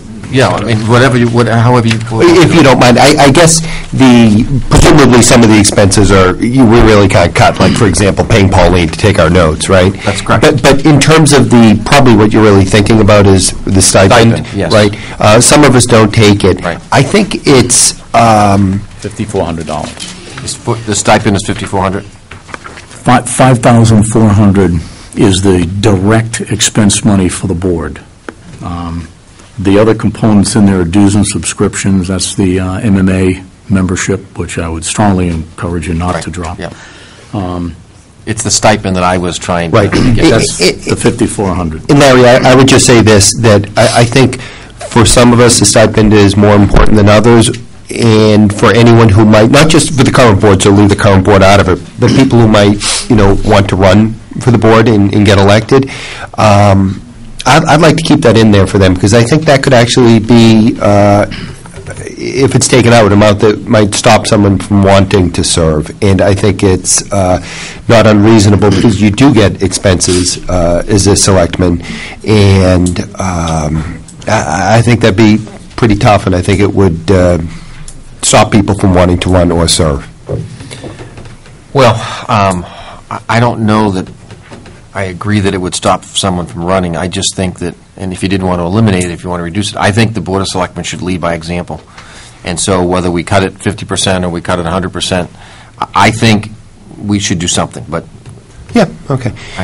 the next item I had was on 123. Administration salaries are up 11.6% from fiscal 11. Can you just help explain what's driving that increase so much? The same thing, expenses were up like 27%. The Human Resources Director is now included in that line. And so, so let's just talk about the HR director for a second. The schools have, I don't know, 1,000 employees or whatever the number is. They have an assistant superintendent, but they don't have an HR person. If we were going to put an HR person in, wouldn't it make sense to have someone who's going to work for the entire community as opposed to just the town side? Yeah, the HR, probably 50% of the HR director's duties will be benefits administration, and that's for the entire, across the entire spectrum. 2/3 of the employees are school employees, both rough and tough. The numbers are about 700 FTEs, full-time equivalent, and another 250-odd retirees. So we've got, and then a whole bunch of seasonal and part-time folks. So we've got about 1,000 or more W-2s. The benefits coordination aspect of that for all those people is both school and town, and that's easily half of the HR director's job. But you're absorbing it all here? Yes. Okay. We've had conversations with the superintendent. He understands that. We didn't want to try to get into that, apportioning and all that. I mean, they're struggling, and after all, they were pretty generous with a $543,000 grant. So I thought it was a little bit gilding the lily to then say, oh, by the way, I need help with the HR director. I mean, so we didn't do it. But, yeah, that's a big part of the salary is helping the schools, yeah. Finance expenses, 130. What's driving that up, Randy? Two things. One is the fact that we're going to quarterly taxes, and we need additional hours if we're going to handle twice the collection volume. That's something that we had talked about 2 years ago in the budget cycle, that if we're going to do this, we can't do it with less hours. In addition, we're also absorbing with an incremental 16 hours, as we're talking about, we're absorbing the passport services, which can no longer be rendered by the town clerk's office. In order to save $7,500, we will be doing them in the collector's office. And then we're also absorbing the trash billing as well. That's the elimination of an entire clerk, so we're absorbing all of that workload. So we need the 16 hours to do all of those three things. And then in addition, there is an incremental $15,900 that is required for increased commercial appraisal services. With all of the new commercial property in town, our consulting services expenses have increased. This was part of the study that was done that predicted that if you bring on that much commercial property, you're not going to be able to keep up without engaging some other services, which you're already doing. Okay. On 192 municipal building, that has actually decreased. And since I know it's municipal building, not necessarily just this building, but since this one's kind of falling apart around us, I was wondering why we were decreasing. This is a correction that actually Kevin made. We had a part-time janitor that was actually being funded out of the municipal building budget, which you could put it there, but actually this individual is actually doing most of their work in the public safety building, so we moved janitor salary to... Okay. So that's just a bookkeeping difference? Yes. Why? Well, there's also reductions in electric and heating accounts due to the bidding. Right, right. Central dispatch is up a little bit. That's an eighth. Salaries are up 16,000. That's an eighth dispatcher. What we've done is we've added the eighth. As the board's aware, we're covering a lot of, you're giving me a signal. It's a net neutral because we cut overtime to add the eighth dispatcher, but it's a fairly young staff, and so those are all step increases. Okay. And on the public schools, the increase is 1.5% over the prior fiscal year, which I think is pretty remarkable considering. It's amazing. So I just want to thank them and congratulate them. On the public works, I presume that big increase is because of the DPW director and the consolidation and...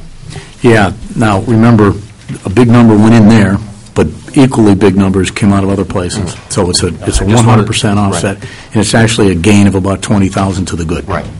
On streetlights, your energy deal that you've done, does that apply to streetlights as well?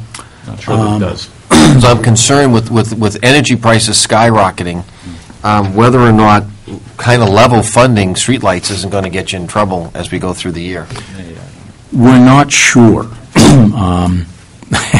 I know that's a bizarre answer, but the bid on which we buy electricity for town buildings, we think is different than the way we purchase the power for the electric lights, street lights, and we're still researching that, so we're not 100% sure.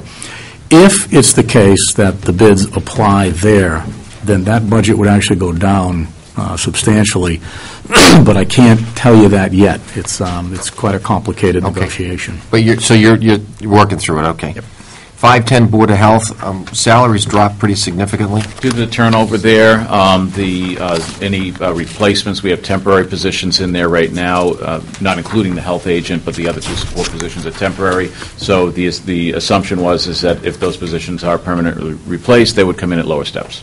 And we're comfortable that that's enough to cover their budget? Yes. They're not going to be back looking for more later?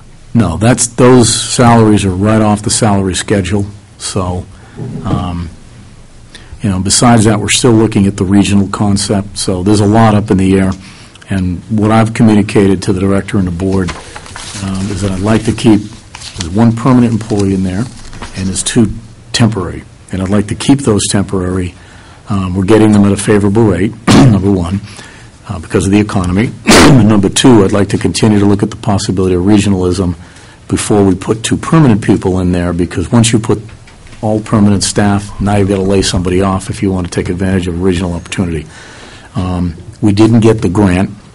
We just got word that we did not get the grant, and this was the grant we submitted, Walpole, Norfolk, us, and I think Rentham was in there. We didn't get it, but I'm hoping we can work on regionalism without the grant. So that's why you're seeing that. Okay. 543 veterans, we argued last year that if we had a full-time veterans agent, that he or she, in this case it was a he, would be able to provide more services, more outreach, and as a result help more people. And I see that the budget is going up, so they're obviously providing more help to those veterans who deserve the help. So that's good to see. And that's all I had on the detail stuff. Yes. Just a question on the highway. Did you have the... John, can you just... John Gray, 52 North High Street. Thanks. The monies that we put into the highway department to supplement the parking lot, it was a one-time supplement? One time. Was that taken out? It was never anniversaried in the FY12 budget. We increased their budget by that amount. That became the base budget. No, we don't work like that. It's no base. It was a supplement one time to cover the expenses that came in this fiscal year. It did not carry forward to FY12. No, it did not. Right. That's it. Almost set. Jim? A couple things. I guess I have a statement, I have a question, and a request. Statement, really kudos and thank you. Kevin, you're a brand-new town manager here. CFO, Randy, you guys work fantastic together. Having sat on the AdCom, I know the meetings that you guys go with just them. You've met with all the departments and the school committee, and from what I can see, everything's intact, relationships and moving forward, and it's tremendous. And I think a lot of people had anxiety over this first year with the financial situation of the town and the state, and you guys working together, and a new situation, but there you go. So thank you for that. Well, thank you for saying it. People don't understand at home, there's, oodles of spreadsheets that you guys go through, and we see the summary, so thank you.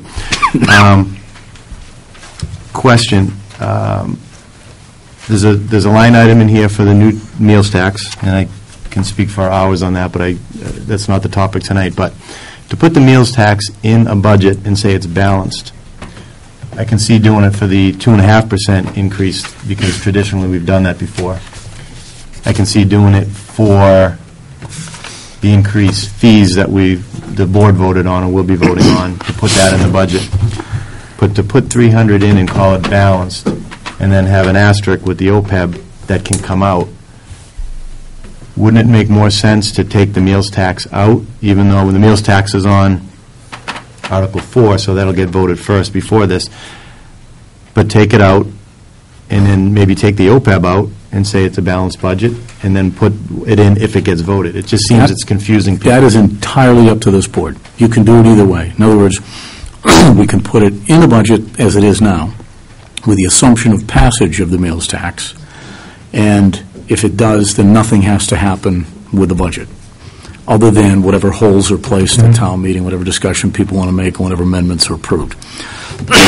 The opposite would be to not put it in here, and then if the meals tax did not pass under Article 4, again, you'd have to do nothing with the budget except whatever holes are placed and other amendments are offered. If it did pass, then you'd have to amend the budget to increase it by $300,000. It's up to you. We can do it either way. I thought last week we had agreed that the funding for OPEB would come.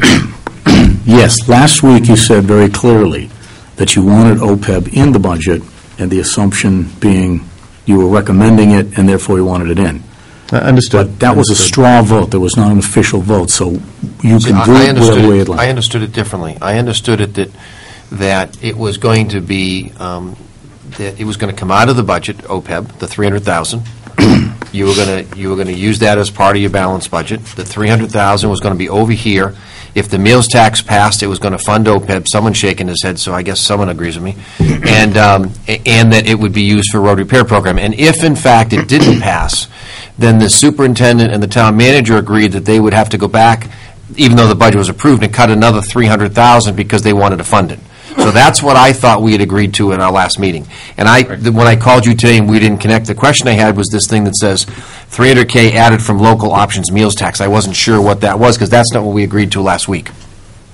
I thought last week we agreed. Okay, then there could have been a disconnect, and if there was, my apologies. It's my responsibility. But all you'd have to do tonight to affect that is, instead of voting a budget of $57,808,699, vote a budget of $57,508,699, and that reflects the correct amount.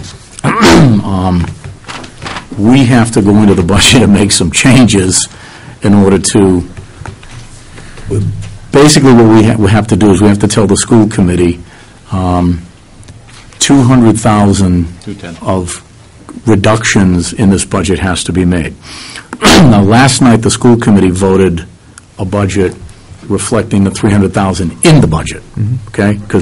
So clearly, they thought the consensus was to leave the $300 in, because that's how they voted last night. Make the reduction if it didn't pass. And then we would make the reduction at town meeting if it didn't pass.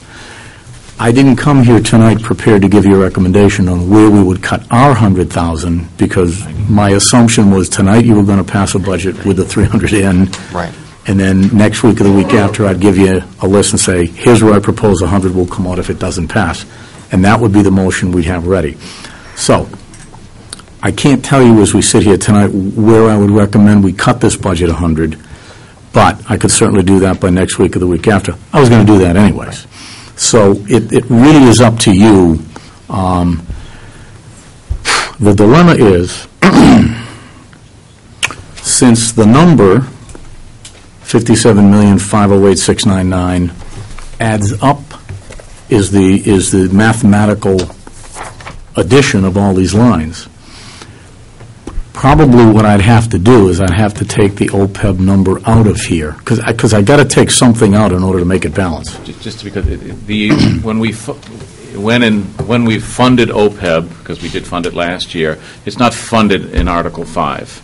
OPEB is a trust, so there is a separate article in the warrant to fund OPEB.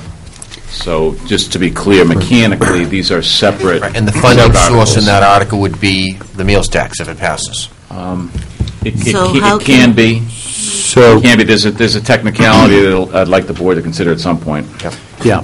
The bottom line is this budget that you're seeing here would have to get altered. Now, if that takes place under Article 5, or or whether it takes place under the OPEB article, Article 7, I'm not sure. We'd have to figure it out. But it's in this budget. Just trying to keep it less confusing. Can I make a suggestion? Can you do the 300 and 300 and make it a wash? Or you can't because it's not in this budget? I think what we had, at least I thought we'd come to a consensus on, is that the cleaner way to accommodate the meals tax not passing, it was positioned before Article 5's, with the presumption that if it passed and the budget presented is as is, but if it didn't pass, then the superintendent and the town manager would be prepared, with make amendments to Article 5 On the floor. on the floor to make the $300,000 cuts. Okay. See, I have a OPEB is a line item. It says 300 beginning increase funding schedule for 2012, but I don't see anything in there for It's 2011. not in the article. Right. On Article 5, it's not in there. It's a warrant article, separate warrant article. The OPEB? Yeah, because this is for the operating budget, and Okay. the OPEB trust is not an operating budget, it's a trust. So, Randy, It's just a showing up question. here. So why are we having... It's showing you the present, it's the full presentation, it's part of a fixed cost commitment, but, given the mechanics of municipal finance, it doesn't go into the general fund or an enterprise fund, it goes into a trust. So the 347 for OPEB is not part of the 57,808,000, correct? Correct. Okay, then I stand corrected. You couldn't affect it by dropping this 300,000. You could affect it. One option would be, and I don't like this option, but one option would be if Article 4, the meals tax, did not pass, then we would reduce Article 7, the OPEB article, by 300,000. Now, or have to replace it with free cash, or cut the operating budget 300,000. Which is what you and the superintendent agreed to last week. Right. And I can't tell you that set of recommendations tonight because we weren't ready to do that tonight. Right. No, I understand that part. I would just think that you raise a good point, Jim, but in our straw vote, since we're thinking that 3 of the 5 of us would support the meals tax, that it would be appropriate to include it in as Selectmen recommended. So that's kind of my logic behind it. Not perfect, but it's... Selectmen recommended on Article 4. On the budget, so if I'm looking at the columns here, I think that's the assumption we made, was since the board was recommending the meals tax, that you were recommending a budget On a that 3 to 2 included it. basis, That's yeah. logical. And I respect that, and I think at the end of the day, you might get at least a 4-to-1. I mean, I'll support the budget, but if the meals tax is in it, you'll get the same vote that you got last week. And it would be nice to go to the town with a unanimous vote. I have a hard time supporting a balanced budget with something that hasn't been voted on, and it seems like it puts a little more pressure at town meeting to vote for something because it's already part of an equation. And if I was off a little bit last week on the straw poll, if I was misleading, I apologize. What I thought I heard them say, though, and correct me if I'm wrong, if Article 4 fails, and then we get to Article 5, that Article 5 would be amended to take 300,000 out of expenses so that when it comes to town meeting, it's balanced. Correct. So it wouldn't be 57,808, 699, it would be whatever it's going to be. Right. So we would still fund OPEB under Article 7, because the policy decision we'd be making Right. is that we want to fund OPEB if we don't have the meals tax, Right. and we're going to use general taxation, Right. which means this budget has to go down 300. That was a policy decision that I thought I heard you make. Yep. So you think that's going to be... George, come up to the microphone. No. No. Can we... Keep going, I was just getting... I just think it's going to be a little confusing if people say, well, if you vote for 4, 5 stays the same. If you vote against 4, 5's going to be different, but we don't know what it is until town meeting, and then we'll make an amendment. It could be answered on the spot. Here are the cuts if there's no Article 4. $100,000 cut package, whatever that is. Well, 100 on ours, 200 for the school. 210 to 90. That cut package, we will deliver to you within a week or two, so that you and the public know what does the superintendent and I propose to the school committee and you to be reduced in order to take the place of the 300,000 from meals tax that would have gone into OPEB. In other words, now there may be some disagreement on that. I've heard folk say, I do not agree, I hasten to add, but I've heard people say, well, if it doesn't pass, let's just eliminate 300,000 in OPEB. I think that's an incredibly dangerous policy. Right, correct. But I have heard it said. So that's because of that complication. There hasn't been enough time between last Tuesday and tonight to both figure out how to cut the 72,000 on our side and the 140 on the school side, and then do a second package, which would be what if the meals tax doesn't pass, to cut 300 plus another 240. That's the 500. That's the cut of over $500,000, and we just haven't had time to develop all that yet. So, and that's the dilemma I'm having right now, because we got to get this, whatever bottom line number you vote has to, the different lines in here, the hundreds of lines have to add up to that. Right. So if you drop that 300,000, here's what you're going to be doing. You're going to be recommending a school budget 200,000 less than what the school committee voted last night, without benefit of us telling them we were going to do that, and not sure that's going to go over well. And on the town side, I thought that was kind of a directive, though, at the end of our meeting last week, and Chris explained that he was looking at 3 different options for it. no, I think the consensus was exactly the opposite, and that's why they voted. Right. That's why the school committee last night voted a budget that reflects passage of the meals tax, because that's what they thought and we thought. What was their vote last night? 5-0. See, my concern is if it's that confusing to us here that have been involved in it, it's going to be awfully confusing at town meeting. And if it's confusing at town meeting, it's just going to set things kind of crooked. So it was You have to do it one way or the other. And what I want to avoid, I mean, you run the balance. You want to be transparent. So you say, okay, if the meals tax doesn't pass, the schools cut X, Y, and Z totaling 200. The town cuts X, Y, and Z totaling 100, and we'll be okay. Right. But someone will come up and say, now you're threatening me. See, now you're using, and we get that kind of a thing. Sure. And I don't want people to feel that way. So I want to make sure that the cuts that would be made are cuts that we absolutely are prepared to make. These aren't idle threats whatsoever. Kevin articulated them in the last presentation. I said exactly that. Can I ask, I'm sorry, a question is, so it's kind of a tough choice, right? I like the way that we have it right now, but is the next best thing is just to make sure that whatever proposed cuts it would be get very well publicized, including in the AdCom write-up, and it's probably about the best we can do, right? But if we're looking for a vote tonight for a number, I don't have that number, because And say I if it don't doesn't either. pass, you're saying this is a balanced budget, and it's not unless the meals tax passes. So that's the dilemma I have. Is Well, but the subtlety, though, Jim, is that it would be a balanced budget if the town decided not to fund OPEB. But because we're saying OPEB's so important, the superintendent and the town manager said that it's so important to them that they would go back and find ways to cut their budget to fund it. Right. And bear in mind, this is the inherent nature of budgeting in government, where you're never budgeting against actual revenue. It's not like you've got the money and you're establishing a budget to spend what you've got in the bank. You're always projecting revenue you don't yet own.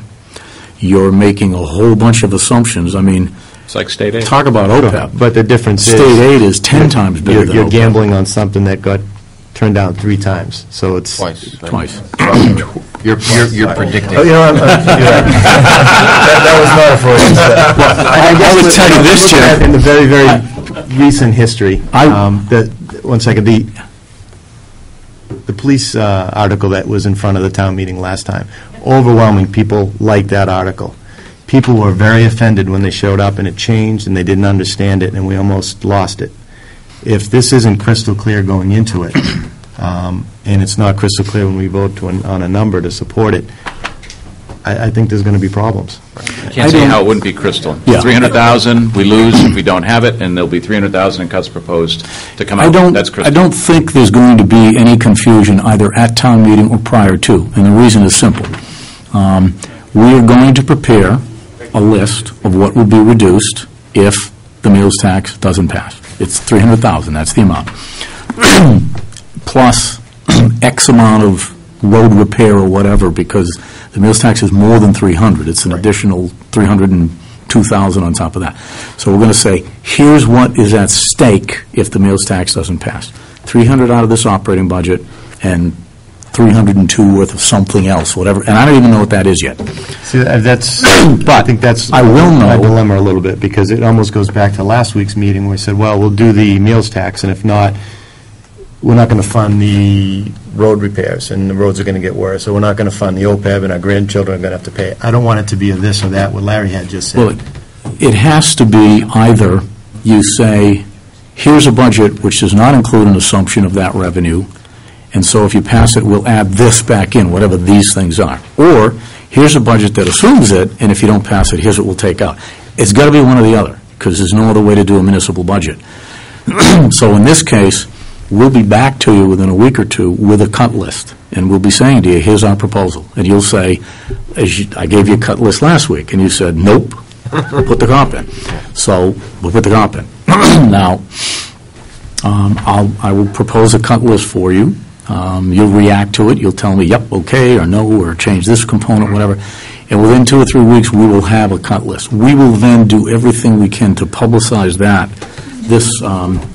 As soon as we do, we're going to put it into that PowerPoint, and we're going to go on the road with that PowerPoint again, as we did before, including cable TV.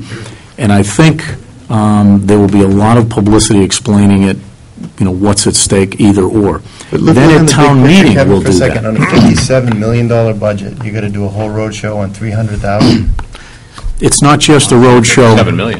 But it's not just... $57 million, but Yeah. are we looking at $300,000 that, is this the tail wagging the dog on this? No. The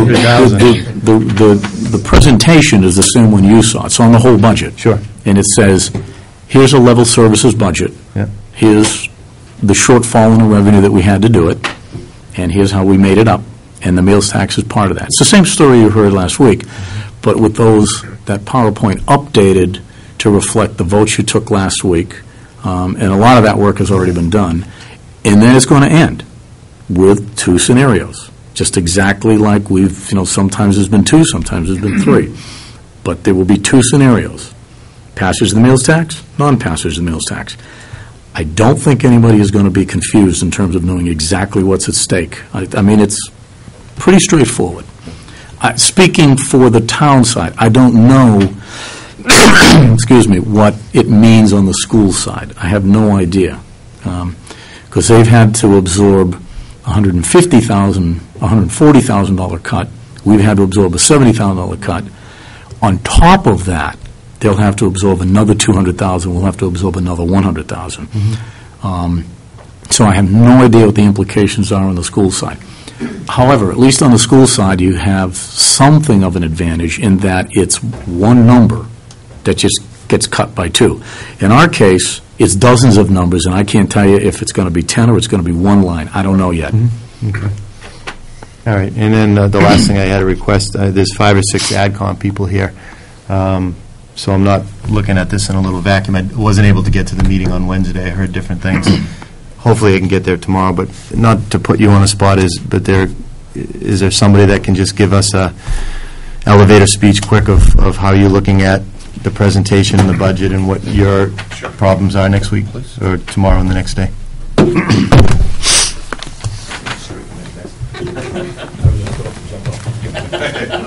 Brian Walton, 20 Wayne Drive, member of the AdCom. We haven't taken a straw poll yet on Article 4, which is meals tax, as you know. So I don't know where the committee stands in this one yet. We will do so tomorrow night. That will actually lead in and further our discussion of Article 5. If we're at 7-7, then we have to do exactly what Kevin is projecting: reduce school by $210,000, reduce municipal by $90,000 in order to balance the budget. Don't know where we are yet. We will find out. Well, it's dependent on what this board does. If you don't vote on it tonight, we don't have an opportunity to negotiate it tomorrow night. So we actually had a suggestion, and the school committee raised it last night as well, which was to postpone the meeting. So I put that on the table for you all to deliberate as a board to consider whether or not we do need to push this back in order to get better educated as to what those $90,000 in cuts might be on the municipal side, and to give the schools an opportunity to react as well. When you say the meeting, you're talking about your meeting or town meeting? I'm talking about pushing off town meeting from May 9th to a later date in May. And how did the school committee react to that? School committee was mentioned by one member of the committee last night. They still voted on their reduction of $170,000, knowing full well that if Article 4 does not pass, there's another $210 that has to come out. As Kevin indicated, it's very easy because it's a one line. They don't have to explain everywhere it's coming from. They can figure that out at a later point. Right. We, and this board, on the other hand, don't have that luxury. We have $90,000 to reduce should meals tax not pass. 6 of 1. Do we go forward, as Jim is suggesting, at town meeting with a budget that does not include it? Do we go forward with a budget that does? Again, not knowing the pulse of my committee until tomorrow night's meeting, and again, based on what this board decides to do here, will dictate how we conduct our meeting tomorrow night and Thursday in reserve should we need to go further. Preferably postpone. How much do we have in the budget for the HR director? Including benefits would be... Well, 86 plus 10, so round number is 100. Including benefits. But we've reduced legal and other budgets. Well, yeah, remember, Right, there's so robbing Peter to pay $100,000 budgeted for the HR director. Right. But if we don't do the HR director, there's $30,000 of revenue You have to add back. that I can't guarantee, because some of that I could, but not all. And there's an omission of, I have told you, $50,000 in labor council budget. We would have to look at that very carefully, whether it's 50 or whether we would do a different number, but it's a big number. So you'd take 100 out, but you'd put as much as 80 back. As it stands right now, 86. I could do better than that, but it's still going to be a big, big number. So I'm going to have to find a cut somewhere else, and that's going to be a job. There's no getting around it. It's going to be a job. And this one will be a layoff. This can't be attrition, because I have no other attrition. Thanks, Brian. George, did you want to come up? Thanks for waiting. Sorry about that. No problem at all. George Leonard, 3 Aldrich Road. I'd like to add one thing before I get up to speak on what I wanted to speak on. I cannot in my right mind understand how the Board of Selectmen can vote and or approve any budget that they do not know of the revenues coming in. Therefore, the aspects of the sales tax effects on the budget should not affect the budget, and the budget should be presented as if Article 4 failed. If Article 4 failed, that's what the selectmen should vote on. That's my speech. What I was coming up here for is there was 2 or 3 times, Kevin, you kept referring to OPEC under Article 7, and it's got nothing to do with Article 7. It's Article 12. Article 7 totally... You're probably looking at an earlier draft, George, I'm only assuming, because the newest draft, which you don't have yet because the board has to approve it tonight, has it in Article 7. But those numbers from the earlier drafts have all changed. Okay. Or a lot of them have changed, put it that way. Not all, but a lot. And I do apologize for that, but it's the inherent nature of the warrant that it goes through a lot of redrafting. So let's just talk for a second about if we were to push town meeting back 2 or 3 weeks. Yeah, I was the end of the road. thinking that because, Kevin, as you were speaking, you said in the next 3 weeks. Well, today's already the 5th, and, we meet next week, but then, we're looking at exactly 4 weeks. So, to educate the folks out there, some people are calling me and saying they don't even know what OPEB is. Right. So that's going to be the start of the education, because as much as we believe the whole town of Foxborough listens to us and watches us on Tuesday night, they don't. So they just hear what their neighbors say, or they read what Frank, they read what Frank says, and they try to get as educated as they can by, Frank's articles. But so there's a whole, and you guys did a great job at your presentations. So I'm sure that presentations to all the town folks will be great. But I think that we need to take our time on this one, and I don't think it's going to cost us that much money to push it out a couple weeks. As I listen to you, I just got more and more nervous. Like, oh, it's going to be the 11th hour again, and I know I wasn't at town meeting last time, but That's all that everybody says, is that's not what was presented to us, and, so we have to make sure when we go in there, we're as educated as anybody else is, so. I don't think you hear, I apologize, I don't think you hear Randy or I try to talk you out of postponing. Mhm. I think we were both Brian had emailed me and asked my opinion, and I was kind of loath to recommend a postponement because I don't know the community's traditions that well yet.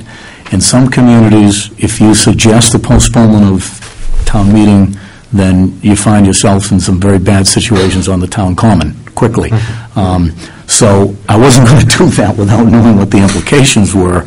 But if the board feels, from a business point of view, it doesn't cost us anymore.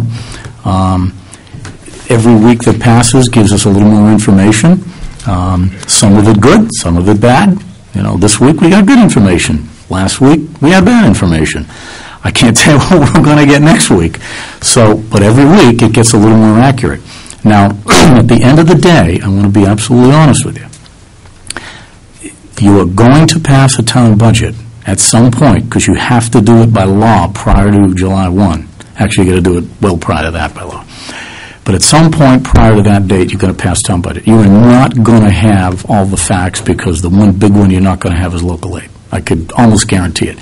Even if you get a local aid resolution, it's not a law. It's just a resolution.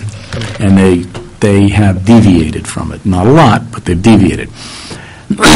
If we got a local aid resolution in the month of April, or even early May, then we could be in the very enviable position of going to town meeting with basically every fact available, which would be pretty good. I think Randy and I would love that, because that would obviate any possibility of having to have a corrective town meeting in the fall.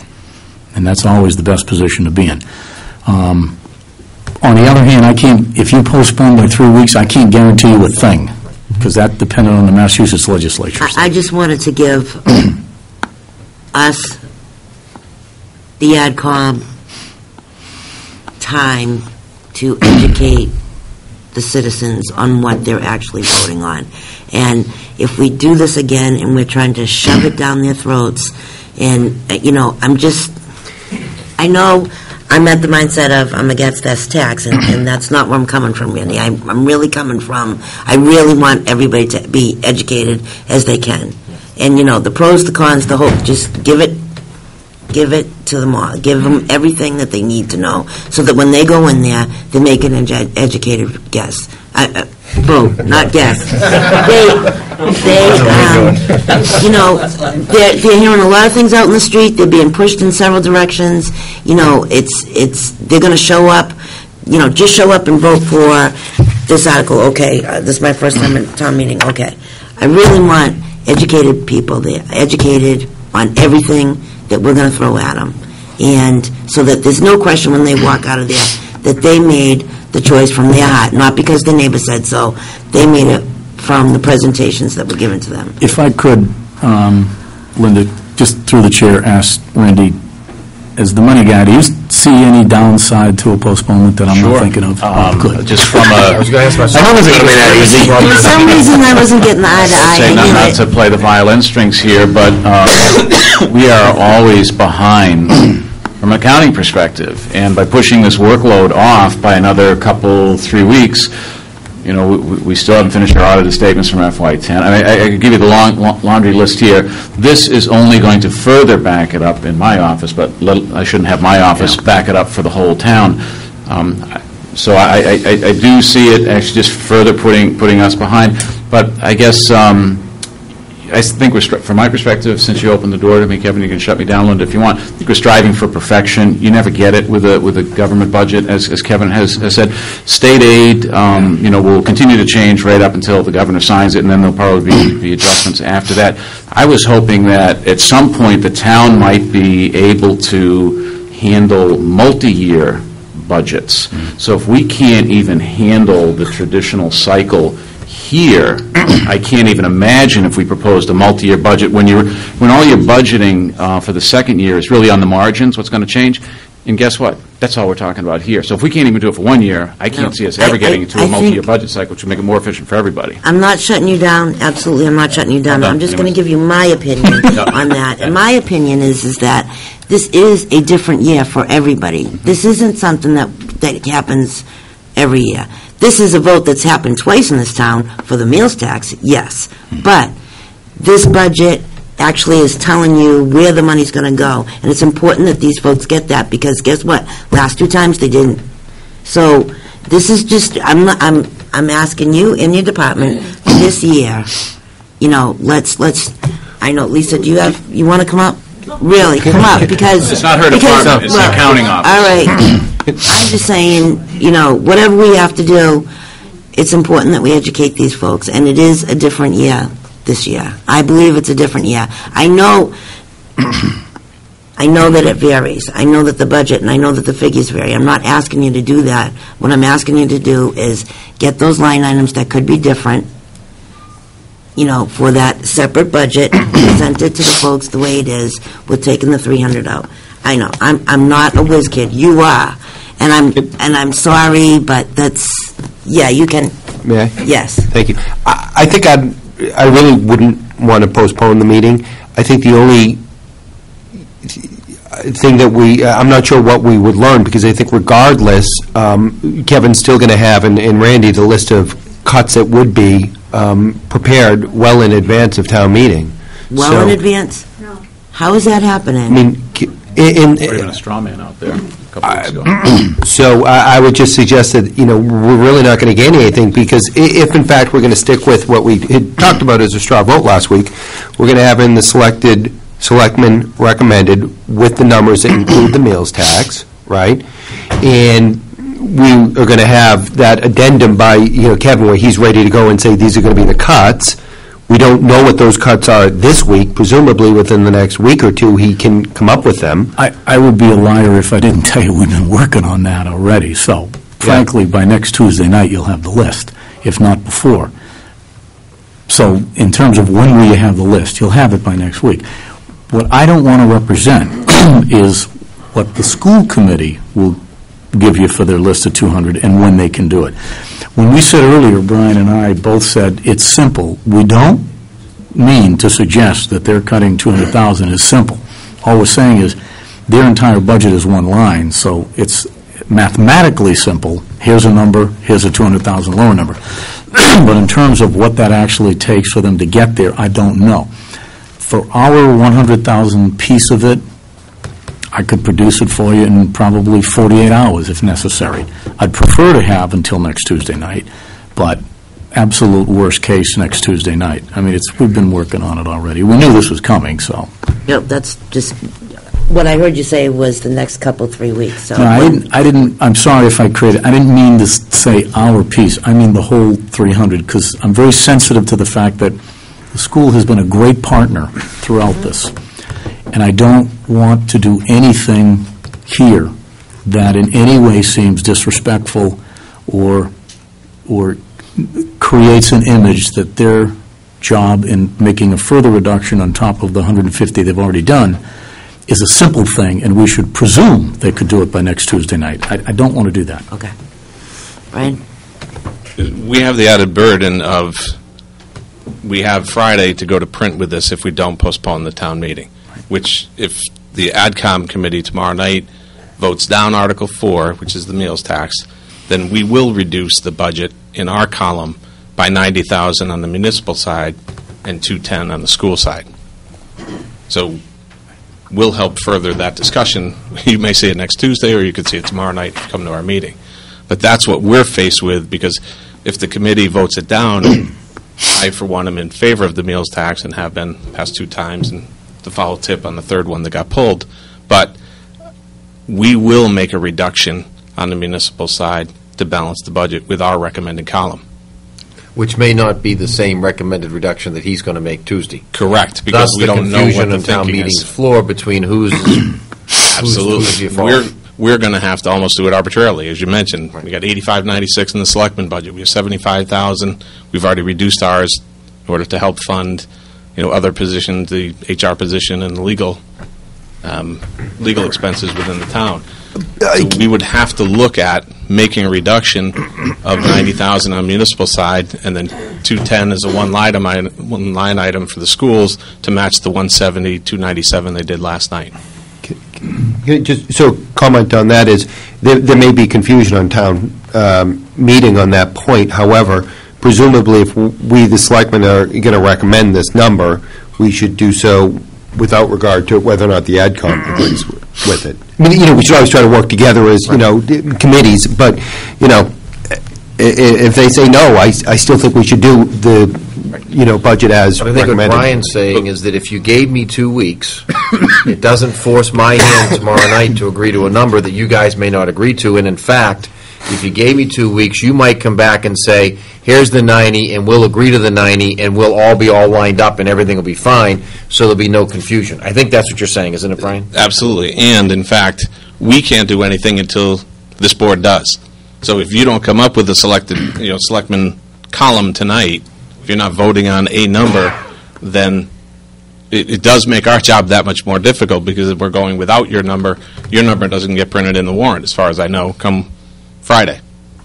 So, which would look a little bit odd, and talk about confusion. We did have a few snafus at the special town meeting I don't want to see replicated on stage this time around, but not having your column filled in, having our column filled in with a different number than yours, or no agreement at all on where the 90,000 would come to. When we do step in front of town meeting, we have to amend the amended budget already. Brian, has there been any dialogue on your committee about not supporting a 2.5 increase? There has been a discussion about why we go up 2.5 every year. That's true. There's also been a great deal of discussion of why did our property taxes go up more than 2.5? And again, it may not be overrides, but it is debt exclusions that are added to it that, again, do cause confusion within some of the people within the town. But clearly, overwhelmingly, we voted in favor of the library project at $7.5 million last year. Right. $7 million for the Oak Street water treatment facility as well. Absolutely. $14.5 million of new debt exclusion has to come off the top in these budgets in order to then fund it. It goes into our tax bills. We all know that. So it's greater than a 2.5% increase. I think there's some confusion over what 2.5 means every year anyways. Randy does a nice job explaining it to advisory committee every year. Having been on it for 5 years, I learn something new every time he goes over this discussion. There's a great deal to it. There are some who are saying we should do something different than a 2.5% increase every year. I wouldn't say it's the majority of the committee. It is a few on the committee who have raised that. Because we tried very hard to explain when we set the tax rate this year, what percent of the tax increase was due to the overrides for the high school project. Sure. And what percent was overwhelmingly approved at town meeting. And, it was quite clear and very easy to show people.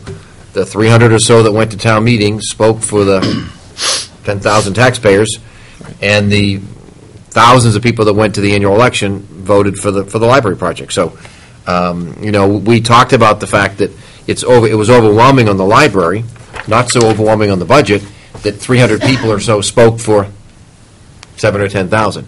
The key being that if you complain about the tax increase, you need to come to town meeting, and you need to kind of vote where you think. So we tried to address that in a public meeting so that people would understand that they have a right to speak, but if they don't come to town meeting, they forfeit that right. Yeah. I would say there's been ample opportunity to and discussion about a split tax rate. So commercial versus residential. This board has not entertained that in the past year. I understand that. It is something that has come up in the committee, though. And then I'll tell you, just so the public, I think it's unfair for a voter to vote for a new high school, to vote for a new library, to vote for an increase in budget, and then ask a commercial business who couldn't vote for any of those to pay the increase. So that's why I'm opposed to the split tax rate. Those who vote to spend the money should be willing to pay for the money, and if they're not willing to pay for the money, they shouldn't vote for the project. To put that burden on a business who had no say in it and burden them so that maybe they can't employ people or they may have to cut back, it just doesn't make sense to me. Right. Okay. Our committee obviously doesn't make a vote on that, but just tell you it's been discussed. Focused on this. Linda? Yes. Before I forget, Elaine told you guys last week she was going to write something about the budget. Yep. So there's, she wrote some about 3 paragraphs and asked to have that Read to the record? read into the record. I don't think you'll find any surprises. It kind of reflects what you've all Do you been want to saying. read this but- into the record? Do we, should we read it? No, Or? actually read it, yeah. I mean, Into the record, so the people at home can hear it. so people hear her Okay. feelings before Okay. you We don't vote get on to it. waive the reading. The 3 long paragraphs. Okay, this was for the record, an email that was sent to Kevin on April 2nd from Lorraine. Hi, Kevin. For Tuesday's meeting, I'd like to reaffirm my support of using the proceeds from the meals tax as follows: $300,000 to $350,000 to fund OPEB, leaving the $300,000 in the original budget towards closing the deficit. Number 2, $300,000 to $350,000 to fund additional road repairs. Number 3, regeneration of free cash levels. And 4, funding additional police department positions as free cash levels permit. After meeting with Ed O'Leary again on the liquor licenses regulations update, I believe we are not acting responsibly if we do not fund the open patrolman position targeted as a hold in the proposed budget. Ed is currently working to manage the impact of dealing with protective custodies of higher levels of OUI, arrests on weekends using overtime. With that position, the department will still be 4 men, women short of the target staffing as determined by the Patriot Place Impact Review process. Mitigation funds were provided to bridge the budgetary impact of increasing their staffing levels until taxation kicked in, but certainly with other skyrocketing costs, for example, health insurance, OPEB requirements, etc. The town has been able to add the required positions. Ed has confirmed that call activity projected by the study has been met, and now we are about to have another major venue open, Toby Keith's. End of first paragraph. I know. I can't paraphrase it because I haven't read it, so I'll go. Yeah. It ends on the bottom of the page. Okay. Not including Toby Keith's approximately 600 seats and more than 1,000 capacity for shows, Foxborough currently has seating capacity permitting service up to 6,916 patrons at our liquor site licensed establishments. Add the stadium and a capacity function at Christina's, that number goes to 81,916. You know what, we've already decided that the policeman stays, so I don't think we have to read about the public safety. Yeah, at the time, she had written Yeah, that. so I does was she still say getting anything input more from other about- guys and- She's just talking about that one police officer, so I think the central Yeah, point that to was it. what she was trying to say to the board was we need to, reducing that police officer was not Yeah. something she could and we support. all agreed with that, Right, so. absolutely. But I will keep that for the record, okay? Thanks. Okay, so who was going to come up next?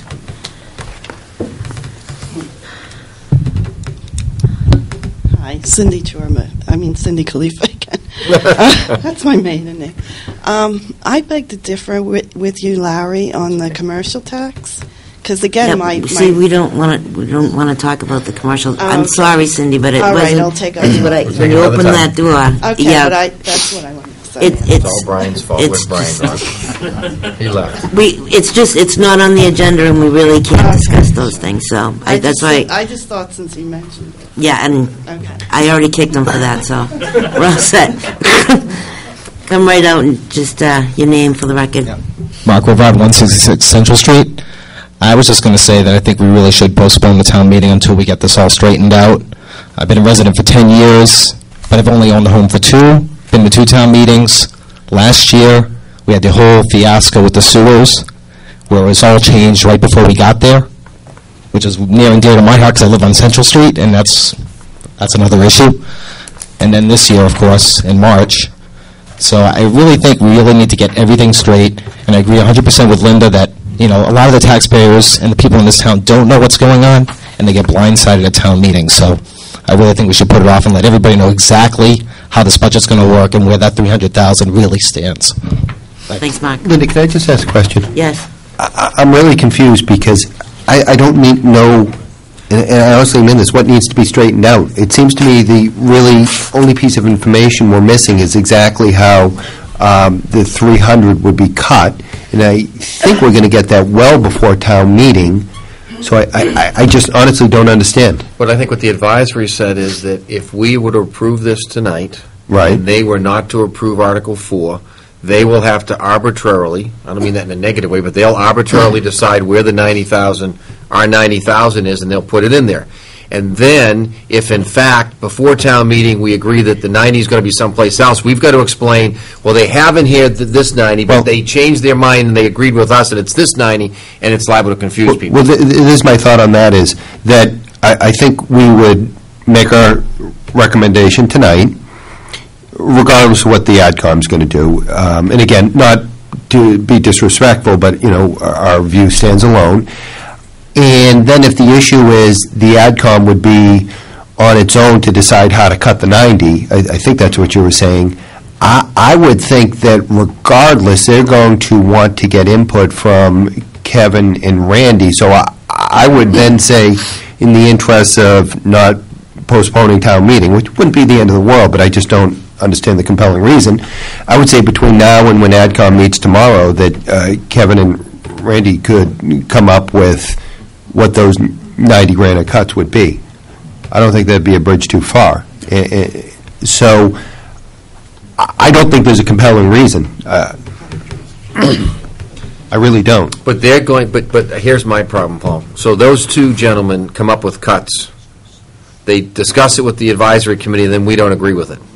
We got a problem. So I'd make a motion to postpone town meeting 2 weeks.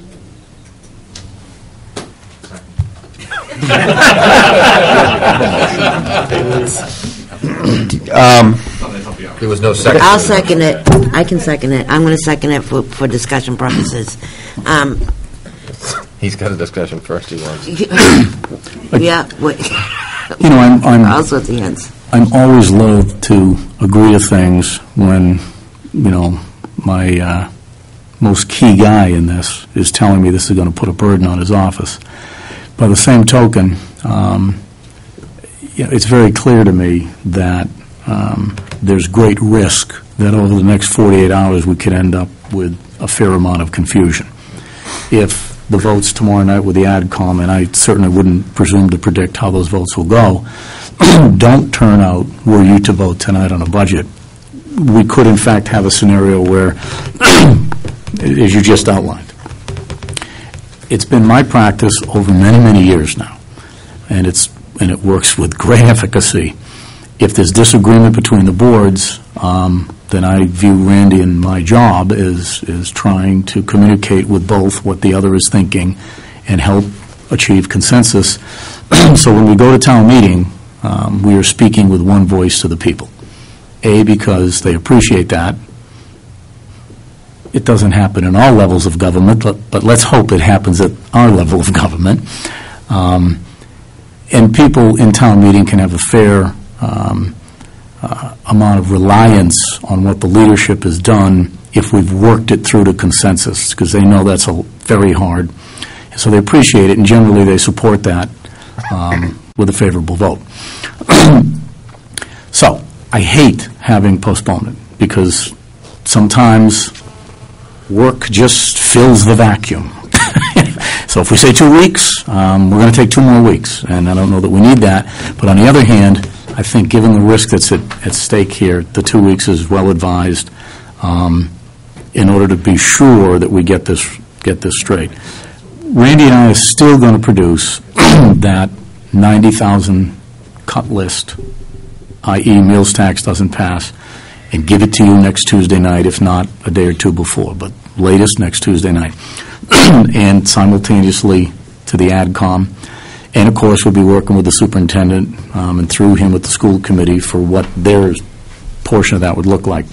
And we will relay to them the request that they produce that list by next Tuesday night, if possible, so that I hope by next Tuesday the board could perhaps then be in a position, having had the benefit of tonight and having a recommendation that I think meets all your objectives, if the meals tax passes, next week have one that meets your objectives. If it doesn't pass, and then maybe next Tuesday night you can vote. And the AdCom can proceed tomorrow night and or Thursday with its deliberations. Hopefully by the middle of next week, we've got everybody is on board. Don't forget, it's further complicated because we took a straw vote last week to phase in over 2 years the early retirees. If the board were to change that position, it changes the cuts you have to make. And you asked us not to vote tonight on that issue. So, how do you know how much to cut unless the board takes a final vote on that? Is it 70? Is it 40? Is it 0? Is it 1? What's it going to be? That impacts what you've got to cut.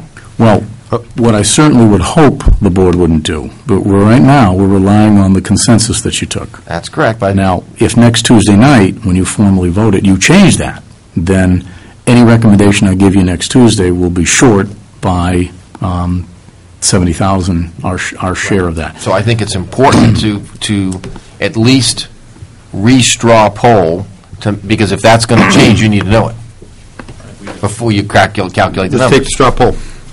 Well, we have a motion first, I think, so we have to work in order. But Repeat the motion again? To postpone town meeting 2 weeks.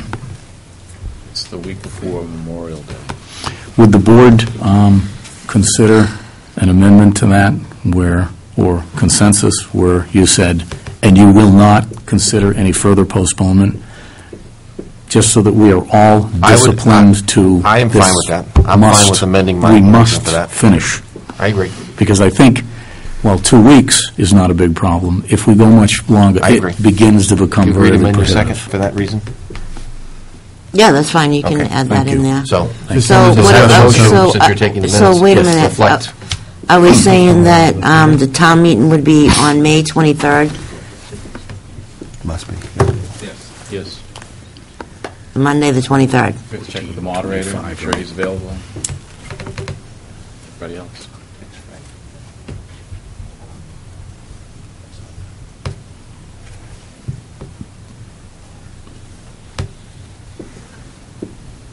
Would it be easier if we said up to 2 weeks? So if the moderator had to do it a day before? Because we've got to... You need a date? Well, that leaves us picking the date. You don't want to pick the date. All right. You need to pick the date. All right, so the motion is to postpone town meeting 2 weeks and not any further than 2 weeks. May 25th, 23rd. I'm sorry, 23rd, 2011, and no further postponements will be considered. Is that all right? Yes. Any other discussion? All in favor? Aye. Opposed? Against. Yeah. Sorry. Paul, okay. The constituent that didn't like the vote. Did you want to do the straw poll? For... Just to solidify the point on the 70-30, 50-50? Yeah. So my straw is I'm against it, but... I just want to make sure that we're going to put it out there. We're going to phase it in, right? Right. Now, And it's not just over... 2 years. The board's vote last week Yeah. was 3-2 Yeah. to phase it in over a 2-year period. So the savings was $70,000 one year, $70,000 the next year. I think it was 4-1, Kevin. It was 5-0 from the school committee. It was 4-1 on the board, I'm yes, sorry, it you're was right. 4-1. 4-1 on the board, yep. Right, because it was 9-1. There's really no need to take another poll unless somebody wants to change their position. I'm not changing my position. No, You're all set. we'll continue to rely on that. Yeah. Okay. Okay.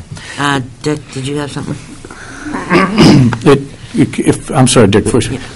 One thing would be helpful enormously, and that is if this budget, assuming passage of the meals tax, meets with your favor, if you can vote that, that's very helpful because I need a departure point I need some kind of a departure point in order to put together an alternative.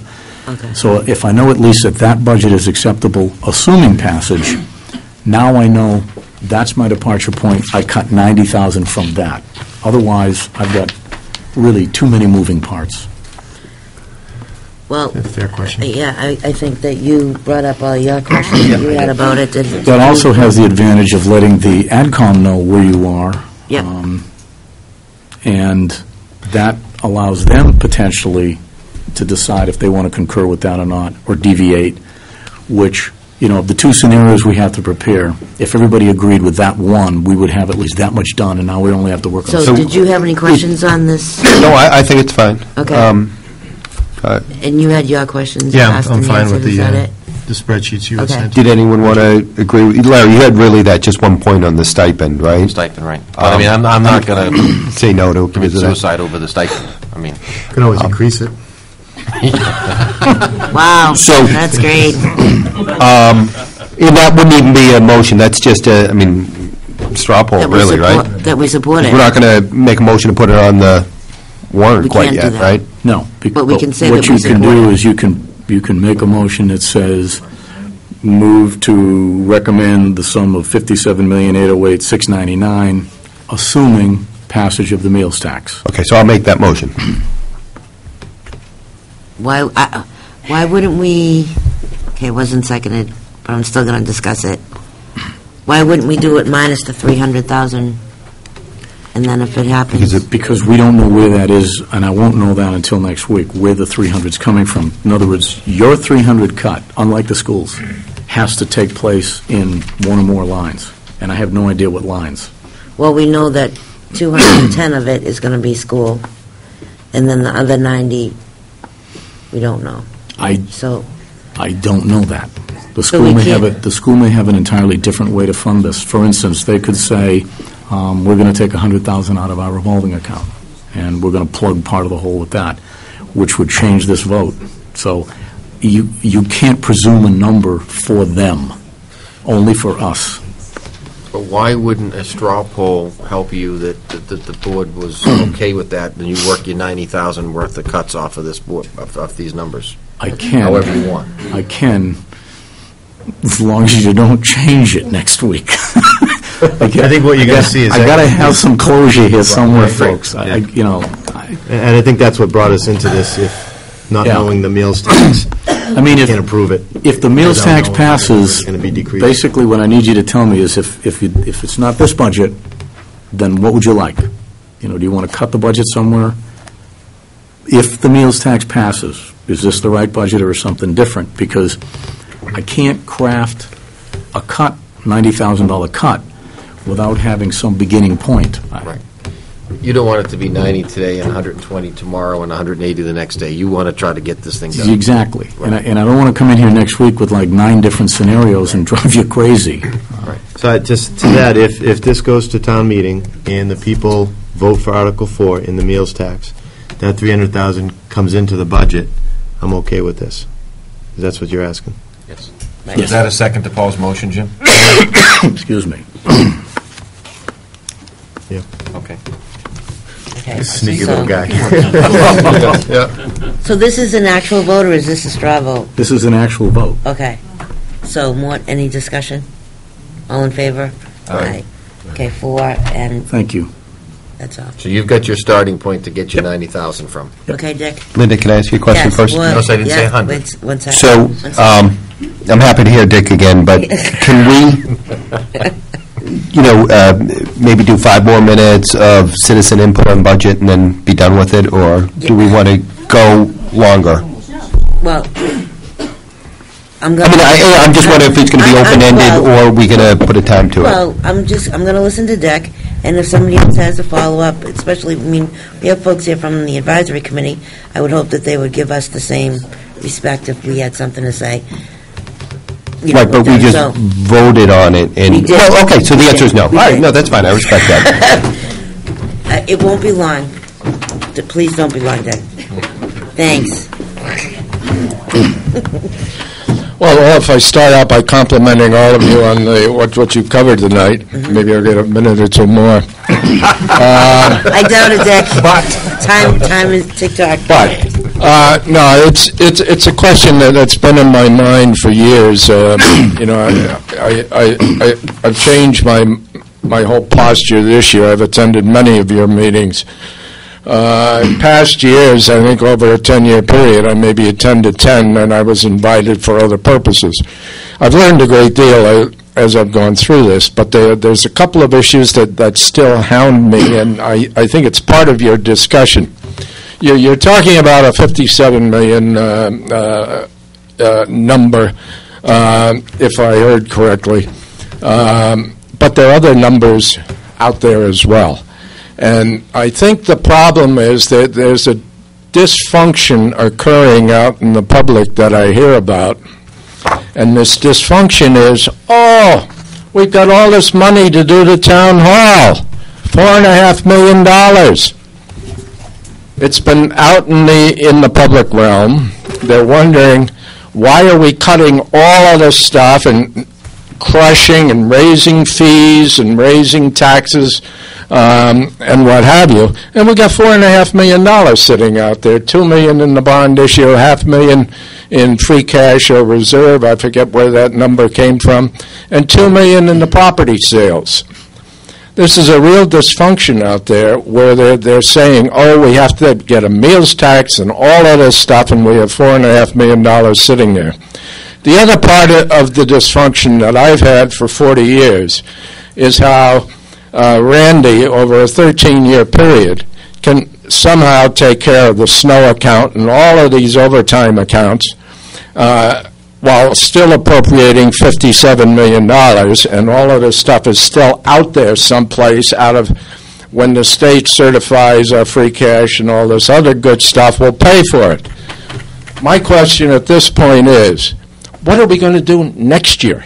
We've taken every nickel or dime that we can possibly get out of fees.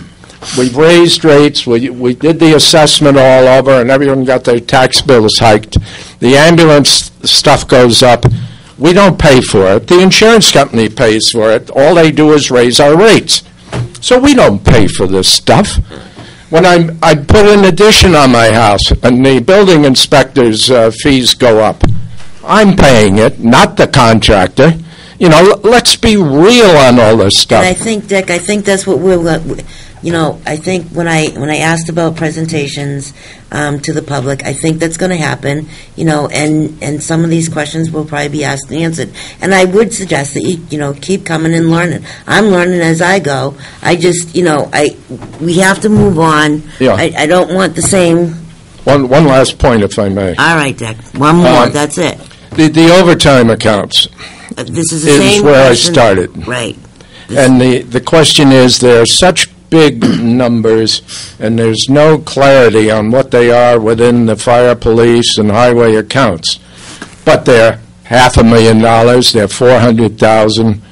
We aren't paying $2.5 million in base wage, we're paying $2 million. So all of this stuff is not explained to the voter or the taxpayer as a whole, and there are ways to get around that time and a half and that double time issue that we talked about at the advisory last week.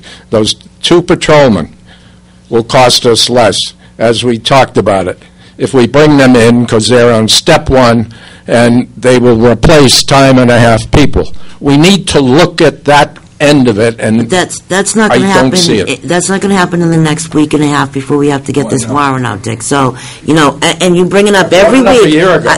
Well, Dick, you know what? These answers aren't going to happen tonight. You know that, and they didn't happen last week, and they're not going to.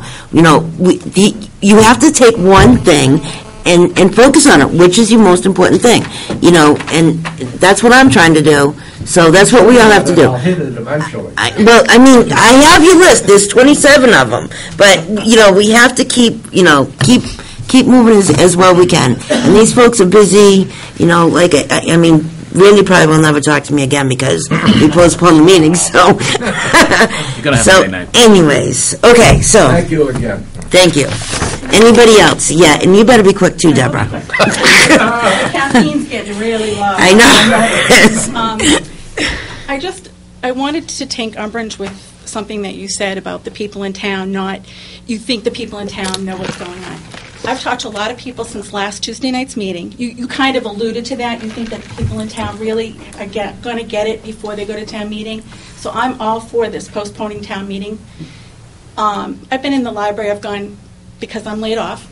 I've got a lot of free time here, there, and everywhere. And because I'm the big mouth and people see me here, they may not know my name, but they know that I'm here talking all the time.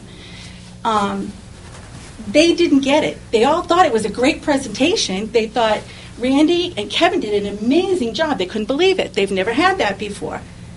But at the end of the night, they didn't know what you voted on. They didn't know if it was A, or was it B, or was it C. And what was the guarantee that C was going to give if the meals tax passed? Where was the guarantee that that money for the roads was going to really be there and not go someplace else? And I've heard that at least 15 times this week. People didn't understand it. And that's all I'm saying. The extra time will give you, maybe you can convince me. God knows, I've changed my mind before. But I think that's really important. And my other question to Larry is, I'm confused. I've got a headache. I mean, you can tell. Numbers is not my thing, Randy. God love you. Is that the money that was the meals tax that's on there now for the meals tax, is that coming off this wonderful, beautiful sheet? Kevin? The board recommended passage of the meals tax. So, This board just did? No, last week. So I'm presuming, and the board needs to correct me if I'm presuming incorrectly, that the budget that you will recommend will be the budget with that money in it. However, since you've just postponed the meeting for 2 weeks, when we give you the cut list next week, assuming the meals tax is not in there, if you want to change that, you can. That's going to be up to you. So right now, there is nothing in the warrant. You haven't voted to put anything in the warrant yet. So you can vote a budget with the $300,000 in or the $300,000 out.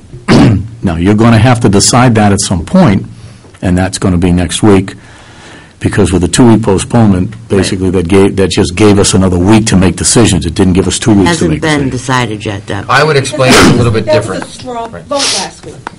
Let me explain it a little bit different to you. Okay. In his budget was $300,000 for funding the retirement. Mm-hmm. All right? When I suggested that if we were to pass the meals tax, we could use it to fund that retirement and the road repair. Mm-hmm. What that allowed these folks to do is to take that $300,000 of expense out of the budget, which reduced their deficit, because that was going to be funded over here. So I would say it's not like it's putting meals tax into the budget. It took an expense line out of the budget, and it moved it over there. If, in fact, the meals tax doesn't pass, what the town manager and the superintendent said, it's so critical to our long-term financial viability, they need to put it back in and cut $300,000 of other expense. Okay, so my next question then is, if it doesn't pass, are we going to be on the same road next year? Are we going to go after it for a fourth time, or a fifth time?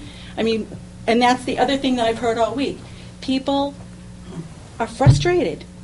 They've already gone and said no. First of all, it's a citizen's petition, not the Board of Selectmen. Right? I would tell you the town of Mansfield voted 3 times before they approved the Jordan Jackson School. And I remember when it failed the first time and it failed the second time, and people were upset. On the other hand, a few years, actually when it opened, it was already overcrowded and people were glad they had the school. So sometimes, you could sit there and say, people voted once, that's it, forget it forever. But people have a right to reconsider and people have a right to talk about it. And so from my viewpoint, at least, we had 2 special town meetings where we didn't have much more than 100 people at. My preference would have been to put it on an annual ballot, and on a May election, when you have 2,000 people voting, let 2,000 people. Now you're going to really hear from the voters, do they want it or don't they want it. But as it is, the best way we have is an annual town meeting where there's 300 or 400 people that come, and those folks have a right. You could put a citizen's petition on with 10 signatures every year for the same thing. I mean, Dick could put one on every year to eliminate overtime if he wanted to. Okay. He just needs 8 other signatures, right? All right. Linda, Thanks. can Now we I have to get respond to to the Deb? warrant. Oh, yep. Deb, I'm sorry you took umbrage at my comment. It really, I don't think you meant anything disrespectful. no, I certainly didn't. And I would certainly think that, you're right, it is complicated. It's not easy stuff. It isn't in any particular year.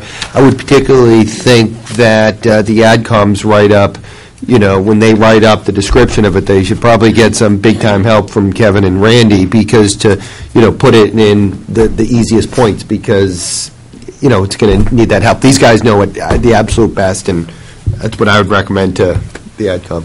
So thank you. No more work for Randy, though, okay? Really? Okay, so now we need to talk about the warrant, correct? Yes, all you need to do with the warrant is go through the articles and say in or out. That's it. You don't have to take positions tonight. This didn't change the one you sent me earlier today? Yes, it did. Oh, it did? There was one article that got omitted. I don't know how it happened. It was my fault. I took it out of an earlier draft. It was for the public drinking bylaw fine increase from 50 to 200. I read it. I thought it was the one we passed at the special. I took it out. One of the things that I do is every time I do a redraft of the warrant, I send it to all the department heads and town council, and I say, tell me if we missed something. So the chief, thank goodness, called late today and said, you took an article out. We looked it up and said, oops, sorry, chief, you're absolutely right. That's supposed to be in. So if you have the correct one in front of you, it has 22 articles. Do you have a clean, correct Yes. one that I can have? And you all got that. I had them put out here tonight. Okay, it's on our desk.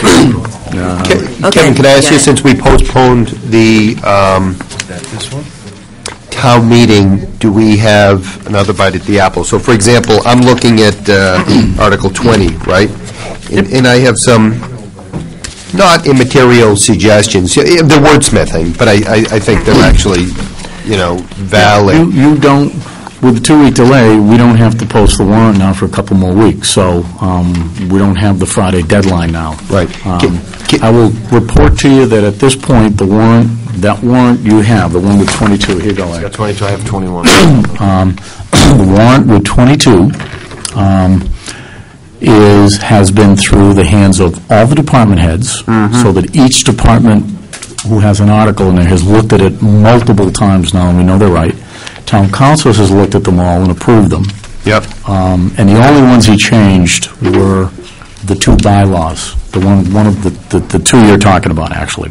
So, my suggestion would be this. You vote tonight whether they're in or out. On a separate night, probably beginning next week, we'll start lining up articles for you and bring in the departments, and town council will be here when we're doing those. And that's the time to talk about potential changes, because, those were written by town council. I wouldn't want to try to attempt to counsel you on changes without him sitting right here. Can I, so, for example, my suggested changes would be on Article 20 on the fingerprinting and on the social host bylaw. If I were to send you a, black line version, would you mind taking a look at it? Sure. And I would suspect town council would be okay. Yeah, what I'll do, as soon as you send it to me, I'll blast it out to the chief, town council, I'll look at it, and between us, we'll look at those changes and...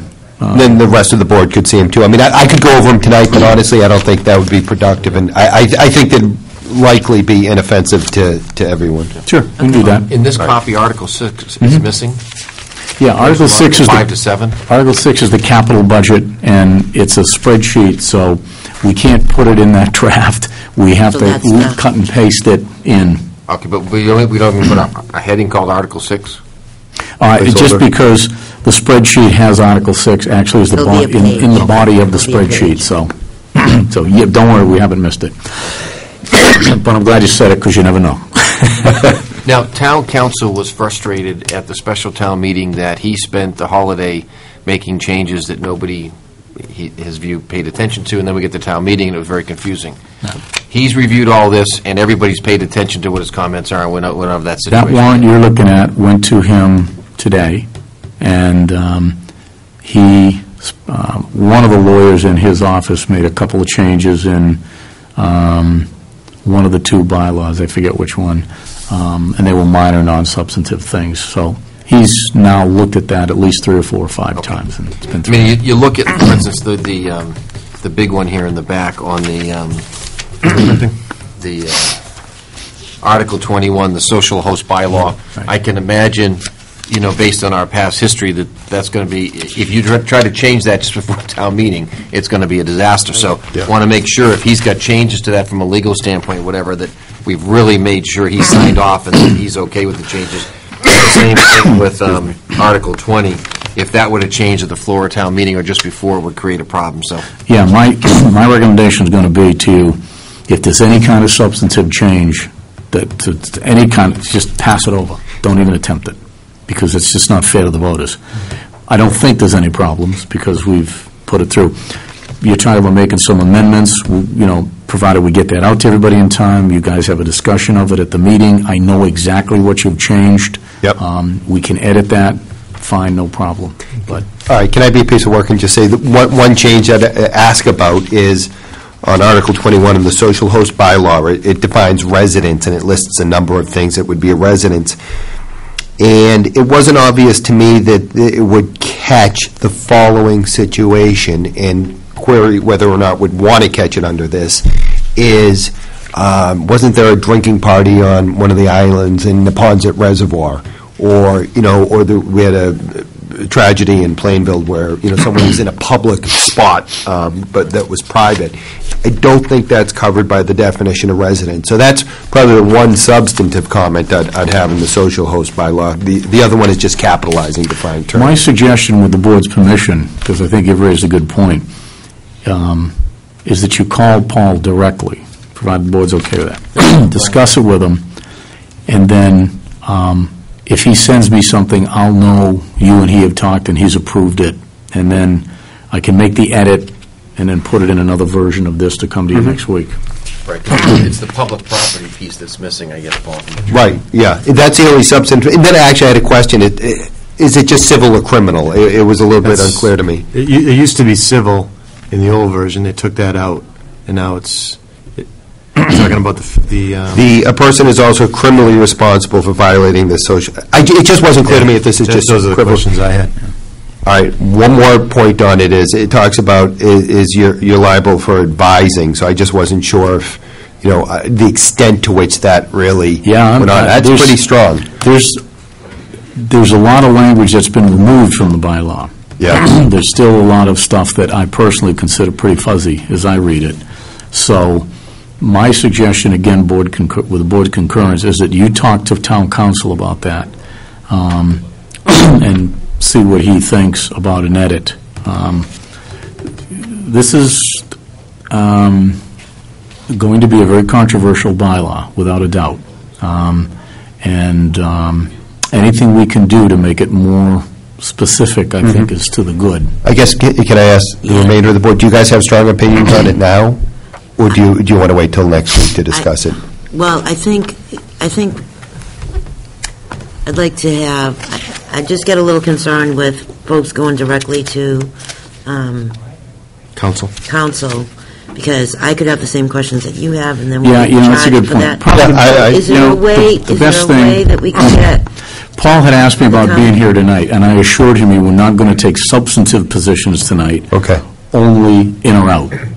So we agreed he wouldn't be here, because I don't want him sitting here for 3 hours. No. What is our next week look like? Well, next week you're starting at 6 o'clock. 6 to 7 is going to be a presentation on the town hall project. Yeah.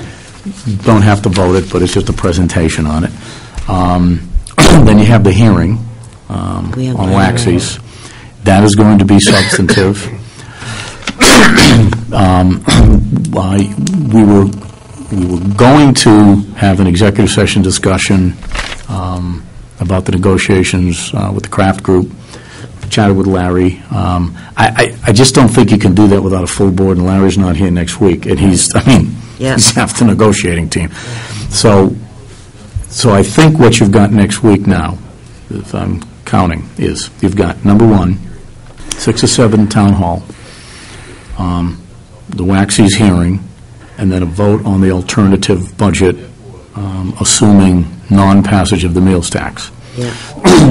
That you could do. I'm very concerned about doing that without a full board. Right. So we could talk about it next week. I could send it to Larry. I could talk to him on the phone, and he could vote it the following week. Yeah. And still make the deadlines, because I'm very sensitive. Some subjects just you shouldn't do without a full board. I mean, and the budget is one of them. So, but that's what you've got right now teed up for next week. But also the following. So trying to get the warrant in next week for a substantive discussion is probably going to be pretty hard. Would it be, in deference to Larry not being here and on these bylaws, would it be a violation, do you know off the top of your head, of open meeting law if I would just directly send to Larry, hey, Larry, these are my suggested edits? I mean, you can tell me if you think I'm crazy.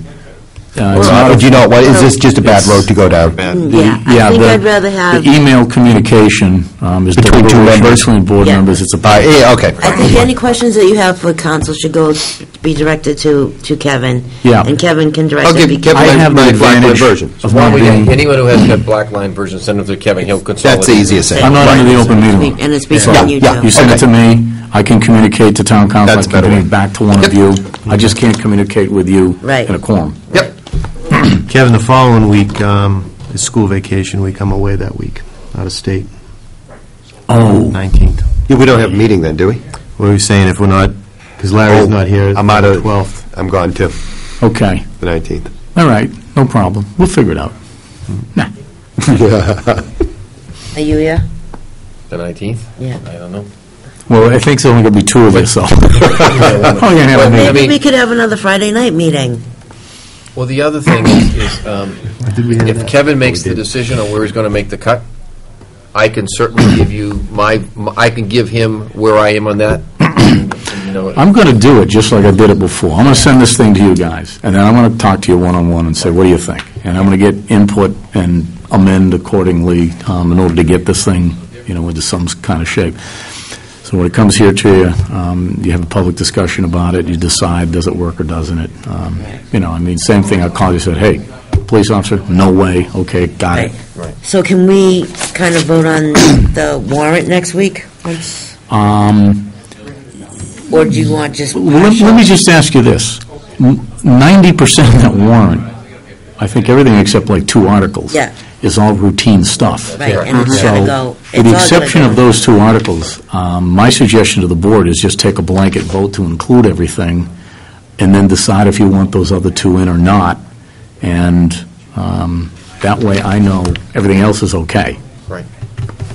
It's not like you're going to knock out the capital article or the OPEB article. And it's all just going to, So you want a motion then? Yeah. So I'd make a motion that we include Articles 1 through, 22? 22. Including Article 6, which is not physically in front of us, include them on the warrant. It's subject to finalization next week, is that it? The exact wording? All you're doing is voting to include the substance. In terms of the final wording, you still retain authority to change that I'll second in one of the next 2 meetings. Yep.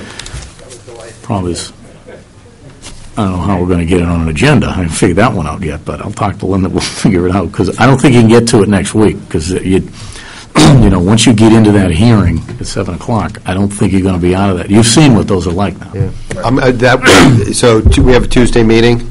The following day, I'm out for like 10 days. Okay. Now, the AdCom hasn't seen these articles. They will get them, as with your vote tonight, to put them all in. I can give it to them tomorrow night at the meeting, and even though they know that wording could change, they've got the substance of everything. Okay. If it helps, I went through them as you guys did. I wasn't offended by any of them. No, that's right. Not more changes, just more question, the civil versus the criminal, things like that. Yeah, some of the verbiage. Feels a little obtrusive, but I can live with it and I'd support it. As a practical matter, right up until the time when the warrant gets posted, if you decide next week you want something out, you can vote to take it out. Yeah, right. What I'm trying to do is get the baseline set so that I know there's nothing else going in. Right. Unless something comes flying in from right field. Because this will close it, correct? An incredible emergency, and that's the only way I would even Will bring this it close it?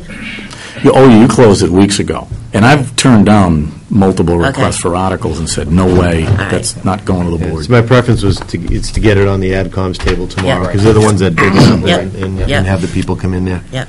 And then we'll follow suit and pick it up afterwards. Okay. Who seconded that? Well, I seconded. Motion by Paul, second by Larry. Any other discussion? All in favor? Aye. 4-0. Okay. Move Executive session. to, to go into, say it. You know it.